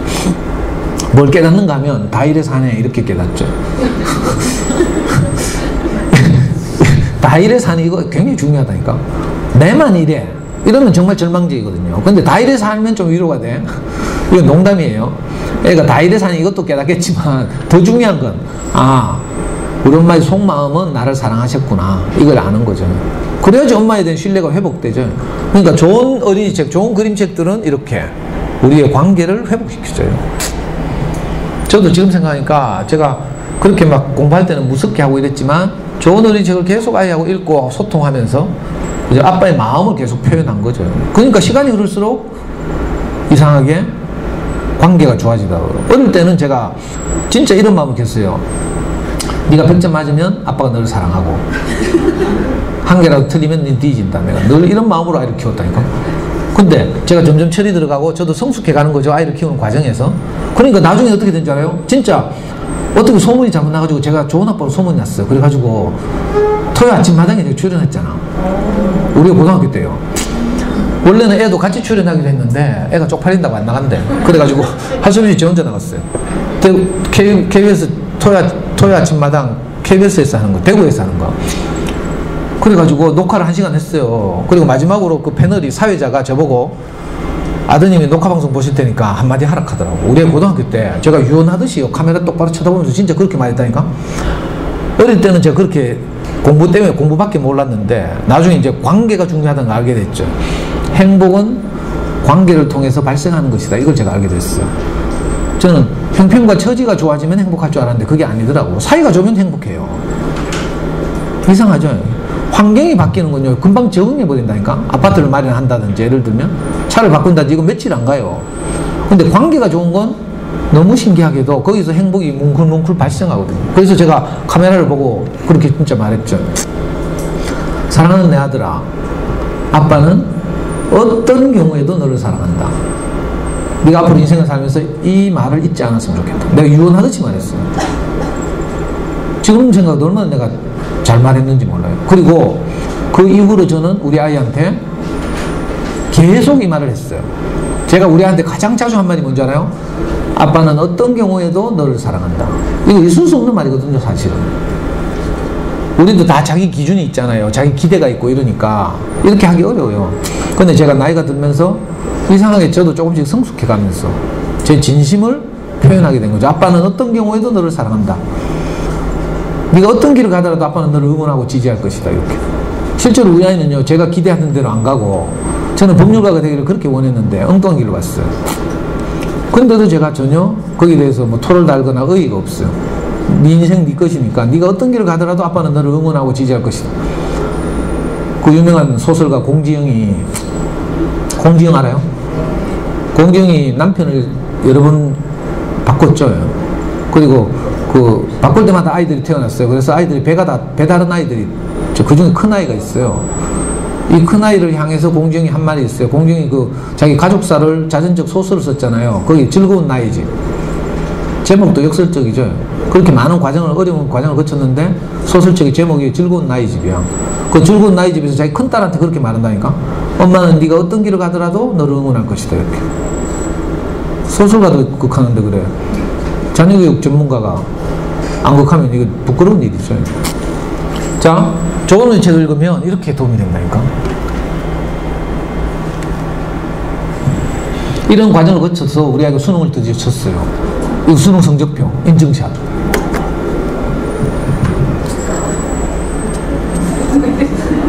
봐도 모르겠죠, 무슨 말인지.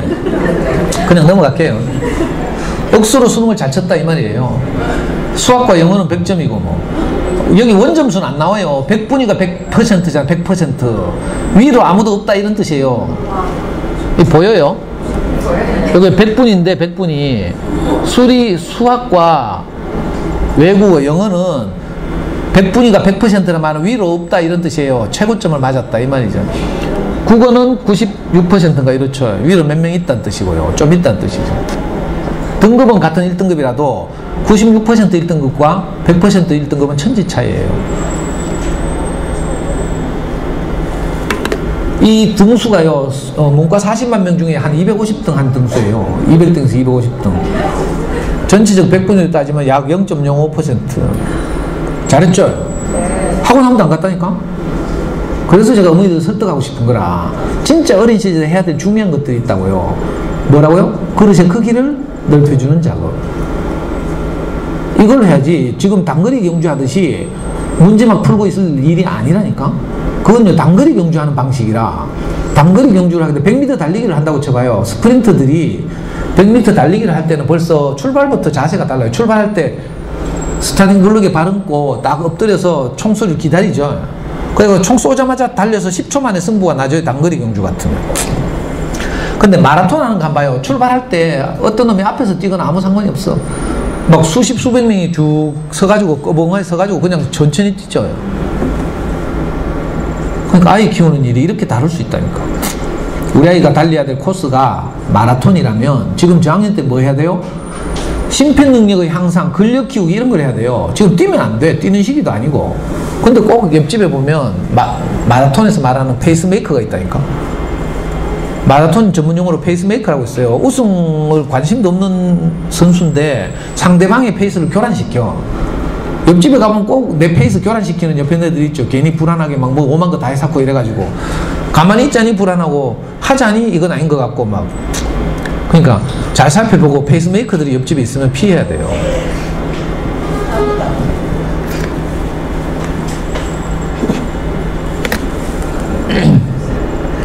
자, 저는 지금까지 여러분들을 설득하고 싶어서, 그죠? 왜냐하면 엄마들의 인식이 가장 중요하기 때문에. 아이가 책을 좋아하게 되려면 엄마 인식이 가장 중요해요.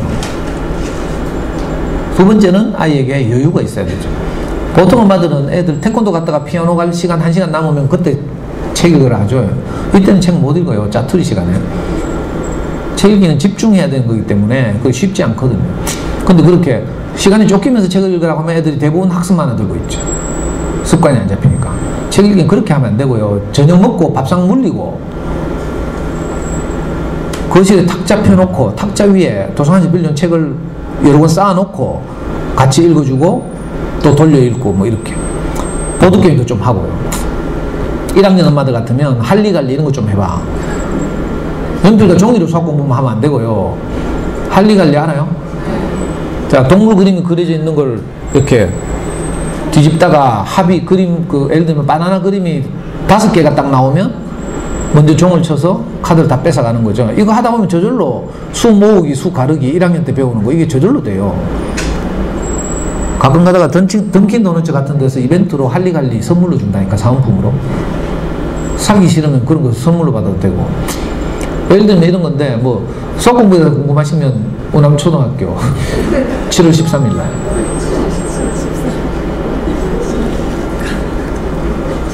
그리고요, 저학년이잖아요. 책을 많이 읽어줘야 돼요. 우리 엄마들이 애들이 이제 학교도 갔고 뭐 한글도 알고 하니까 책 네가 읽어 이렇게 한다니까. 엄마는 동생도 봐야 되고 설거지도 해가고 뭐 이러니까. 근데 그게 아니고 책을 많이 읽어줘야 돼요. 물론 가끔 보면 책 잘 읽는 애도 있긴 하지만 일단 읽어주는 게 우리 마음을 전하기도 좋고, 또 한글을 안다고 책을 잘 읽기는 어려워요. 우리가 영어 알파벳 다 알지만 영어책 못 읽잖아요. 버벅거리죠? 그거하고 똑같다니까. 그러니까 책을 꾸준히 읽어주다 보면, 이거 유명한 말인데, 책 읽어주기가 우리 아이의 책 읽기를 좌우한다. 엄마가 얼마나 많이 읽어주는가에 따라서 학교 가서 선생님 말을 많이 받아들여요. 그리고 그 아이의 책 읽기 능력도 향상되고. 그러니까 저학년 시절에 책 많이 읽어주는 게 좋아요. 언제까지 읽어주는가 하면 엄마가 읽어주는 것이 지가 눈으로 읽는 것보다 훨씬 눈에 터졌을 때 애들이 엄마 답답해 내가 읽을게 하고 책을 뺏어가죠. 이걸 보고 소위 말하는 읽기 독립이라고 불러요. 그러니까 당연히 지가 빨리 읽게 되면 뺏어간다니까. 그 전까지는 엄마들 읽어줘야 되죠. 읽어주기가 부담스럽죠. 그래서 가능하면 글밥이 적은 거, 그림책 읽어줘요. 그림책. 그림책을 엄마들이 많이 무시하고 글밥 많은 책 찾는데 그럴 필요 없어요. 이건 사치예요, 사치. 저도 아이를 키워보니까 내가 인위적으로 아이의 레벨을 올리려고 하면 항상 부작용이 있어요. 레벨은 어떻게 해요? 자연스럽게 올라가는 거라. 이걸 잠수내에서는 지평선 읽기라고 불러요. 지평선처럼 쉬운 책을 계속 읽다 보면 저절로 아이는 자연스럽게 레벨업 되는 거죠. 그래서 그림책을 많이 읽어줬으면 좋겠다. 왜냐하면 글밥도 적고 그림책이 창의적이고 주옥 같은 그림책들이 많이 있으니까. 우리 연구소에서는 제가 일주일에 한 번씩 아이들 팀을 짜가지고 어린이를 위한 인문학 수업하면서 그림책 가지고 해요. 고학년들도. 그러면 애들이 그림책 수업을 통해서 자기 마음을 표현하고. 최근에 제가 우리 엄마 팔아요라는 외국 그림책이 있어요. 엄마가 하도 찌랄을 해가지고 애가 어디 가게 갖다 팔고 다른 엄마 사오는 이야기인데, 자, 이 책을 쭉 읽은 다음에 제가 애들하고 수업을 하거든요. 뭐 하는 줄 알아요? 자, 엄마를 반품하고 교환할 사람은 반품 신청서를 작성하는 거예요. 왜 반품하는지, 어떤 엄마를 주문할지. 자, 반품은 너무하다고 생각하는 애들은 엄마를 AS 신청하자. 엄마의 어떤 점을 고쳤으면 좋겠는지 쓰라는 거라. 근데 그 중에 4학년 애들이 좀 컸어. 그리고 저희가 쓰는 것이 엄마한테 새 나갈까봐 걱정도 되고 이래가지고 또 4학년 둘이 엄청 고민을 하더라고. 한 10분을 고민을 해요. 빨리 결정해 이렇게 해도. 그러더니 얘들이 드디어 결정을 했어. 뭐라고 결정한 줄 알아요? 엄마를 그냥 사용하겠대. 그래서 제가 또 꾀를 냈죠. 그냥 사용할 사람은 왜 엄마를 그냥 사용할지, 현재 엄마의 좋은 점을 20가지를 써라 이렇게. 애들 20가지 쓴다니까. 그런 데 있잖아요. 이 4학년 때 어떻게 쓴 줄 알아요? 반품도 그렇고 AS도 좀 그렇고 이래가지고 이제 그냥 사용하겠다고 해서 20가지를 쓰라고, 현재 엄마의 좋은 점을 20가지를 쓰라고 하니까 뭐라고 쓰는 줄 알아요? 대표적인 거 한 가지가 이런 거예요. 우리 엄마는 가끔밖에 안 때리기 때문에 좋다.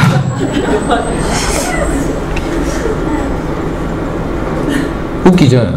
애들이 그래 너무 고민해. 엄마한테 맞고 이러니까 반품 AS 이건 너무하고. 근데 그죠? 우린 그 애들하고 엄마들이 다 저하고 친하고 다 제 강의를 들었던 엄마들이라서 이제 가족처럼 지내고 이렇거든요. 시간이 흐르면.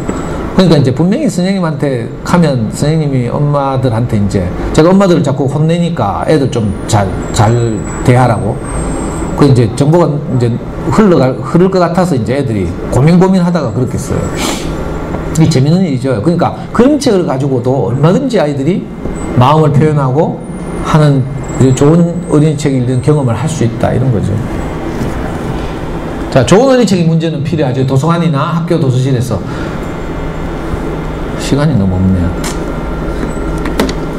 그죠? 이 마지막 인증샷인데 마지막 인증샷인데 재작년에 있었던 일이에요. 우리 아이가 서울에서 이제 생활할 때 재작년 8월 달이었어요. 여름에 제가 일요일인데 일요일날 교회 가서 목사님 말씀 듣고 있는데 애한테 카톡이 왔어요. 아빠 왜? 하니까 시험이 와야 돼. 심노 하더라고. 25살인데 우리 애가. 근데 깜짝 놀래가 무슨 시험 하니까 8월달이었어요. 나는 뭐 토익이나 치러 갔나 생각했죠. 근데 그게 아니고 로스쿨 입문시험이 하는 거야. 로스쿨 입문시험을 치러 가고 너무 쉽다 하는 거야. 그래서 내가 갔잖아 가지고. 로스쿨 입문시험 우리나라에서 제일 어려운 시험 아닙니까? 그래서 내가 비웃었죠. 시험 쉽다 하는 놈 치고 70점 넘는 놈 못 봤다 하면서. 여러분들 애들 좀 이따 기말고사 치잖아요. 집에 갔다 시험 치고 와서 시험 쉽다 하거든. 너무 기대하면 안 돼. 이거 뭐 난이도 구분이 안 되는 거라. 아이들이 똥인지 된장인지 뭐. 그 시험 쉽다 하면 엄마들이 또 조화가 뭐 올백 만나하고 막 2학년도 올백 해봐야 2과목인데 있잖아요. 근데 옛날에 우리 때는 그래도 9과목 올백을 올백했거든. 요즘은 2과목 치면서도 뭐 올백이다 해서 막. 네, 진짜 가짜났어 진짜. 근데 하여튼 애들 기말고사 치고 나서 쉽다 하면 다 70점이죠. 그래서 저도 우리 애가 시험 쉽다 하길래 비웃었어요. 그랬더니 우리 애가 한 달 있다가 인증샷 보냈어. 이거 인증샷. 수험표 집어넣고 성적을 발표했는데 이 로스쿨 입문시험이 뭔지는 알죠? 알아요? 그 요즘은 이제 그 오늘 안 그래도 사법시험 치는데 이번 주인가 어젠가 이번 주 말에 마지막 사법시험을 치죠. 50명밖에 안 뽑아. 나머지는 다 로스쿨에서 이제 법대를 다 없앴잖아요. 주요 명문대학의 법대는 다 없어졌어요. 근데 저는 이제 어릴 때부터 어른들로부터 영향을 받아가지고 이제 남자는 문과 가면 판검사하고 이과 가면 의사하고 막 이랬잖아요. 그 저도 우리 아이 어릴 때부터 아빠가 못 해본 판검사를 해봐라고 법률가가 되라고. 제가 이제 어떻게든 금융고시에서 경대법대에 들어갔잖아요. 우리 엄마가 막 울면서 저를 데리고 시내 서점 나가지고 본영당 서점 가가지고 사법시험 교재를 다 사줬다니까. 이제 사법시험 공부하라고. 근데 제가 안타깝게도 대학 들어갔을 때가 제가 80년대 초반인데 전두환이 쿠데타를 일으켜가지고 정권을 장악하고 있을 때잖아. 제가 과도도 정치 외교학과 들어갔죠. 조국의 민주주의가 바람 앞에 촛불 같은데 내 혼자 출시하겠다고 내가 사법시험 공부할 수는 없다 하면서 제가 운동권에 투신했잖아요. 그래가지고 우리 엄마 얘 많이 먹였거든요. 맨날 수배받아가 도망다니고 우리 엄마 보는 앞에서 잡혀가고 막 국가원법 위반하고 막 이랬어요. 그래서 제가 한 번도 사법시험을 칠 기회를 놓쳤죠. 그래서 우리 아들은 법률가가 되라고 어릴 때부터 내가 계속 세뇌를 시켰어. 근데 인마 이거는 전혀 관심이 없는 거라. 요즘 애들은 지 하고 싶은 일 하지 뭐 권력 뭐 명예 이런 데 관심이 없더라고. 그리고 우리 애들은 전혀 관심이 없어요. 근데 지나가는 길에 쳐봤대.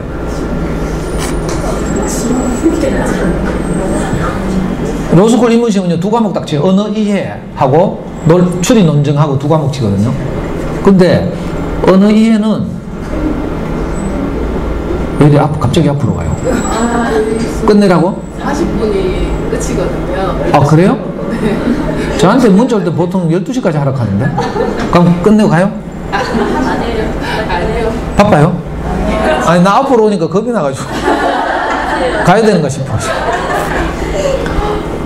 아니 그래 저 2과목을 치는데 문제는요 이거는 25에서 35 전후에 그죠?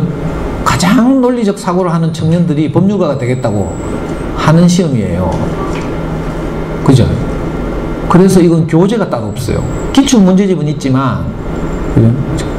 이 대학 같은 무슨 교재가 있잖아요. 교과서가. 이 교과서가 없다니까. 사사학원에서 제가 야매로 만든 뭐 편집한 건 있을지 모르지만 그래서 공부를 따라 할 방법이 없어요. 왜냐하면 이거 하루 이틀 벼락치기 해서 될 일이 아니거든. 어린 시절부터 어떻게 논리적 사고를 생각하는 힘을 길러왔는가를 측정하는 시험이죠. 이해에는 언어 이해라는 과목은 좀 쉬웠어요. 그래서 우리 아이는 35문제 중에 34문제를 맞췄어. 그래가지고 상위 5%, 저기 100분이 95% 돼 있죠. 상위 5%는 뜻이에요. 그 상위권 변별이 잘 안 된 거죠. 한 문제밖에 안 틀렸는데도 상위 5%란 말은 상위권을 변별하기에는 문제가 너무 쉬웠다 이런 뜻이에요. 반대로 추리 논증은 35문제 중에 우리 아이가 29문제를 맞췄는데 상위 1.8%예요. 98.2%란 말은 상위 1.8%는 뜻이죠. 이때 한 7,500명이 시험을 쳤는데 전국의 로스쿨 정원은 2,000명이고 한 3.5대 1 정도 경쟁률이 되는데 우리 아이는 저 100분이 같으면 등수로 하면 한 150등 정도. 서울대 로스쿨이 160명이고요. 연세대 80명, 고려대 80명, 연세대 고려대 120명 각각, 성균관대 80명, 한양대 80명. 이게 메이저 5대 로스쿨이에요. 로스쿨 가고도 남는 점수죠. 철철 가고도 남겠죠. 문제는 애가 인증샷을 보내오고 나서 저한테 카톡한 말이 제가 너무 기분이 좋아가지고 무슨 뭐라고 말했는지 알아요? 우리 애는 자 고등학교 들어가면서 입시했죠. 입시. 그러니까 책 못 읽었어요. 대학 들어가서는 1학년 때는 놀았겠죠. 해방감을 느끼고. 그리고 좀 있다가 군대 갔어요. 군대 가서 2년 있었죠. 또 전역하고 나와가지고는 외국에 교환학생 1년 나갔다 왔어요. 그러다 보니까 나이가 25 됐다니까. 그러니까 무슨 말이에요? 책 읽을 시간이 고등학교 이후에는 특별히 없었다. 그런데 그래서 지가 자신이 없기도 했어요. 그래서 관심도 없었고. 근데 지가 지나가는 길에 쳐봤는데 이 거짓말 너무 잘난 척한다고 듣지 마시고요. 진짜 지나가는 길에 쳤다니까. 왜냐하면 지금 로스쿨 안 갔으니까. 지나가는 길에 쳤는데 보통 경북대 로스쿨 가면요 한 이 시험 이거 로스쿨 입문시험 점수로 경북대는 한 110점 정도면 가요. 우리 아이는 134점이라니까 24점이 남아요. 이건 뭐 철철 남는 점수죠. 애가 하는 말이 카톡을 보낸 말이 와 내가 어릴 때 아빠한테 끌려다닌 게 이래 위력이 있을 줄 몰랐다 이카더라고. 어릴 때 막 어린이집 가는데 지가 막 가기 싫어가 고학년 돼서는 징징거리고 막 그러면 제가 막 협박도 했다가 롯데리아 데리고 갔다가 맥도날드 데리고 갔다가 뭐 베스킨라빈스 갔다가 이래가지고 끌고 다녔거든요. 근데 지가 인정하는 거라. 특별히 지가 뭐 노력하지 않았는데 그리고 준비도 할 방법도 없는데 높은 성적이 나오니까 어릴 때 아빠 시킨 대로 한 게 이렇게 위력이 있을 줄 몰랐다 이 카드라니까. 특히 저 논리적 사고를 요구하는 추리 논증 이런 거 있잖아요. 이런 건 책을 많이 읽지 않으면 대책이 없는 거라. 제가 이 표를 가지고 말씀드리고 싶은 게 뭐겠어요? 어린 시절의 책 읽기는 단순히 국어 한 문제 더 맞추는 이런 문제가 아니고요. 모든 영역에 영향을 미친다. 우리 아이의 어쩌면 평생에 영향을 미치는 중요한 작업이다. 이걸 말하고 싶은 거예요. 여러분들이 알고 있는 관념적으로 책 읽기 중요하지 그래. 이거 하고 다른 거라는 뜻이죠. 이걸 설득하고 싶은 거죠. 평생 가요. 어린 시절의 책 읽기는 우리 아이에게 평생 영향을 미치고 또 국어뿐만 아니라 전 과목에 영향을 미쳐요. 고학년 돼서 수학 공부 시켜봐요. 문제는 무슨 말인지 몰라. 독해 능력이 떨어져가지고. 우리 연구소에서 지금 고학년들 데리고 제가 우리 아이 키우는 방식으로 수학 공부 시키거든요. 10명인가 내가 딱 시켜요. 근데 어릴 때 책 안 읽은 애는 문제가 무슨 말인지 모른다니까? 문제가 달랑 두 줄인데 너 첫 줄만 읽고 말아. 미치고 환장한다니까. A 플러스 B의 값을 구하시오 하는데 A하고 B만 구해놓고 풀었다고 들고 오기도 하고요. 두 번째 줄을 안 읽어서 그랬죠. 제가 충분히 설득했다고 생각하고 지나갑니다. 그리고 이제 가야 되니까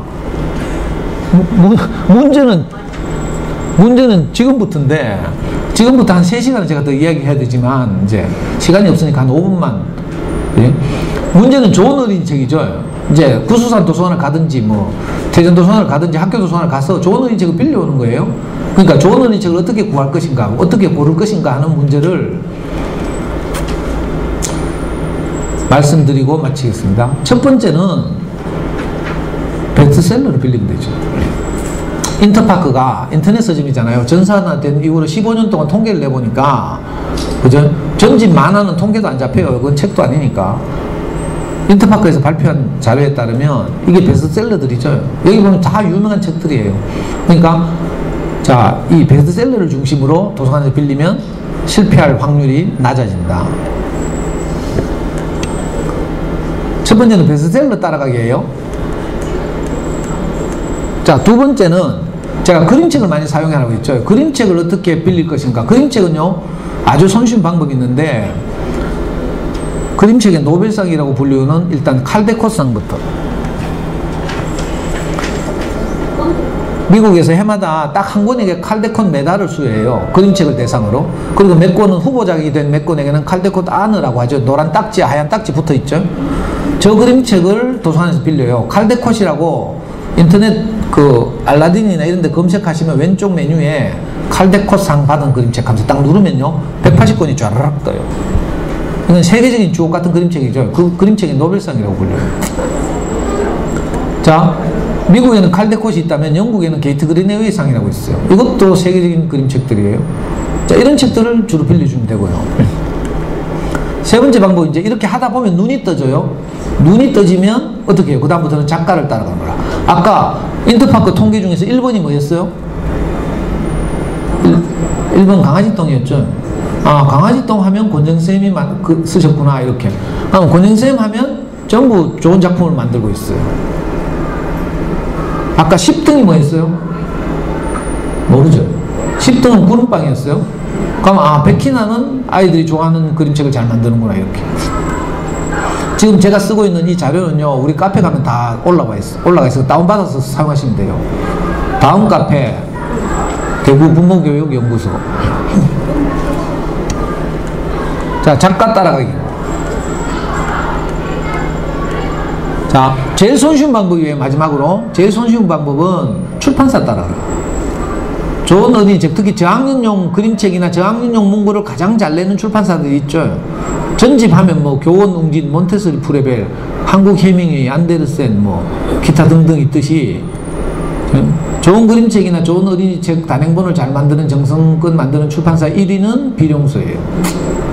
비룡소는 우리나라 출판 대기업 민음사의 어린이책 브랜드인데 좋은 그림책이 거의 절반을 여기서 다 번역해내죠. 외국 그림책들. 비룡소와 쌍벽을 이루는 건 시공주니어예요. 3등 정도 하는 출판사는 길버드 어린이에요. 아까 강아지똥 길버드 어린이에서 나왔죠. 길버드 어린이의 대표작이 지원이와 병관이 시리즈예요. 이거 아이들이 환장을 하고 좋아하죠. 자, 이런 식으로 출판사들이 많이 있어요. 자, 마지막으로 엄마들께 제가 권하고 싶은 책. 우리 책 읽기에 대한 시각을 교정시켜주기 위해서 제가 아이 키울 때 큰 도움을 받았던 책 2권을 여러분들한테 권해요. 도서관에서 빌려보시든지 하시면 책 읽기에 대한 내 마인드가 달라져요. 그래야 내가 아이와 함께 도서관을 자주 출입할 수 있죠. 가족, 남편하고 전부 아이디 만들어가지고 가족 명의로 책을 빌리면 훨씬 더 많이 빌려올 수 있거든요. 그래서 일주일마다 책을 바꾸면서 책을 읽어주고 이러면 되죠.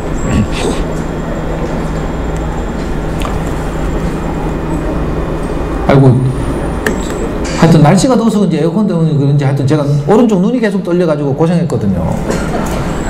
그러다 보니까 하여튼 시간 조절이 실패했는데, 혹시 필요하시면, 저는 아까 제가 다니던 어린이 서점에서 어느 날부터 제가 강의를 해달라고 부탁을 해서 어린이 서점에서 무료 강의를 지금까지 10몇 년을 했어요. 그러다가 이제 어린이 서점이 문을 닫고 지금 우리 연구소에서 매주 금요일마다 엄마들 대상으로 강의를 해요. 지금 들어보시면 아시겠지만 책 읽기 강의는 이렇게 2시간 해서 되는 게 아니에요. 그래서 저는 한 학기씩 해요. 한 학기씩. 한 학기는 아이를 살리는 수학 공부, 한 학기는 엄마 편의 공부, 한 학기는 책 읽기, 행복한 책 읽기 이렇게 강의를 하는데 마침 이번 학기 강의가 행복한 책 읽기예요. 그래서 매주 금요일마다 제가 주옥 같은 그림책 한 권을 선정해서 오시는 엄마들한테 제가 읽어주고요. 그리고 이 그림책에서 우리가 무엇을 건져 올려서 아이들에게 나눠줄 것인가 이런 강의를 하거든요. 근데 제가 시간이 쫓겨서 이제 이걸 그 책은 한 권도 소개도 못하고 다 지나갔잖아요. 그래서 혹시 필요하시면 이 다음 카페 대구 부모교육연구소 들어오시면 제가 금요일마다 하는 강의들이 동영상으로 촬영돼서 다 올라가 있어요. mp3도 녹음돼 올라가 있고요. 혹시 어린이 책에 대해서 더 관심 있으신 분들은 그 강의에 도움을 받았으면 좋겠다 싶어서 우리 카페를 소개해드려요. 뭐 치사하게 뭐 가입하면 뭐 댓글 몇 개씩 달아야 정회원 되고 이런 거 없어요. 우리는 무조건 가입만 하면 정회원이라. 저는 가입도 안 하고 싶은데 이건 다음의 정책이에요. 다음에서 가입을 의무적으로 하라고 하니까 할 수 없이 이제 우리도 하는 건데 이 더운 시간에 이렇게 귀한 시간을 내서 와주셔서 잘 들어주셔서 너무 감사하고 여러분들도 저처럼 아이를 키우는 일이 정말 행복했으면 좋겠어요. 동네 언니들이 뭐 아이 키우는 일은 도 닦는 일이다 이카더라고. 이거 뭐 아마추어들이 하는 이야기지 도 닦는 일이 아니에요. 아이가 아니었으면 내가 이렇게 정말 이기적인 인간이 저는 B형이거든요. B형의 혈액형의 특징이 오이지라고 들어봤어요? 오만하고 이기적이고 지랄 같다. 이게 B형이거든요. 정말 제가 생각해도 제가 그런데 근데 이상하게 아이에게는 내가 하나님 마음이 있다니까. 우리 애가 막 밤에 악몽을 꾸잖아요. 내가 꿈속에라도 들어가서 도와주고 싶다니까. 우리 아이가 없었으면 내 안에 이 아름다운 마음이 있는지 어떻게 알겠어. 그러니까 우리가 아이를 키우는 일은요 정말 복된 일이에요. 행복한 일이고. 지금은 우리 아이가 올해 2월달에 대학을 졸업하고 외국 회사에 취직해가 외국 나가 있어요. 이제 더 이상은 아니지만 아이를 자주 볼 수도 없어요. 20살 이후로는 2달에 한 번씩 내려와서 하룻밤 자고 가고 이틀밤 자고 가고. 이제 외국 나가서 살기 때문에 더 만나기 어려워요. 돌이켜 생각하니까 지금 찢고 볶고 하면서 내 곁에 있을 때가 제일 좋을 때라. 알아요? 찢고 볶지 말라는 말이 아니고 그렇다고 해서 좌절할 필요는 없다 이런 말이죠. 다 사는 게 그러니까. 거기서 털고 일어나서 다시 또 애한테 미안해하고 엄마가 불안해서 그랬다 하고 앞으로 잘할게 하고 또 하면 되지. 그리고 아이 학교 갔다 돌아오면 꼭 안아주고 그림책 좀 읽어주고요. 아이들이 행복하게 한 다음에 뭐 해요? 뭐 공부를 하더라도 하고 이렇게. 애들은요 정말 그러면 엄마한테 감동한다니까. 실제로 있었던 일인데 4월달에 제가 중앙초등학교 갔거든요. 수성구 만촌동에 중앙초등학교 가니까 어떤 엄마가 강의 끝나자마자 학교 도서관에 가가지고 책 2권을 빌렸어. 지금 생각이 안 나는데 그 중에 한 권이 엄마가 화났다 이 책이에요. 그래가지고 엄마가 2학년짜리 애가 학교 갔다 오자마자 읽어줬대. 읽어주고 뭔가 말해야 되겠는데 자기가 말이 잘 생각이 안 나더래요. 그래서 제가 했던 말 그대로 했대요. 엄마는 어떤 경우에도 우리 딸을 사랑한다 이렇게. 그랬더니 애가 갑자기 통곡을 하면서 울더라는 거라. 그리고 이 엄마가 놀래가지고 자기가 한다고 했는데 이렇게 장난한 게 맞나 싶어가지고 쫄아가지고 애 눈물 그치고 나서 물어봤대. 왜 그렇게 많이 울어? 엄마 그렇게 못되게 했어? 이렇게 물어보니까 애 한다는 말이 아니 그게 아니라 오늘은 엄마의 진심이 느껴져서 그랬대. 그래가지고 그 하루가 너무 행복했다고 이 아줌마가 후기를 우리 카페에서 올렸어요. 여러분들도 한번 해보라니까. 지금 그런 엄마들 많아요. 어린 1, 2학년 엄마들이 어떻게 아이를 행복하게 키워야 될지 몰라가지고 언니들 따라서 그냥 이상한 길로 간 거죠. 언니 조심해야 돼, 언니. 정말 좋은 어린이책, 좋은 그림책을 가지고 아이들과 함께 행복하게 이 시기를 보냈으면 좋겠습니다. 혹시 또 인연이 되면 내년에도 또 불러주시면, 보통 다른 학교들에서는요 내년에 저 선생님 꼭 불러주세요 하면서 내년에는 꼭 수학 공부하게 해주세요 아니면 영어 공부 이야기하게 해주세요 쓴다니까. 그러면 저는 할 수 없이 학교에서 요구하는 대로 교육청의 주제가 뭐라고 되어 있든지 간에 이제 주제는 그걸로 교육청이 이런 말 하면 안 되지. 주제는 그걸로 교육청이 보고하고 내용은 엄마들이 필요로 하는 내용을 말하고 이렇게. 편법이지만. 자, 잘 들어주셔서 감사합니다.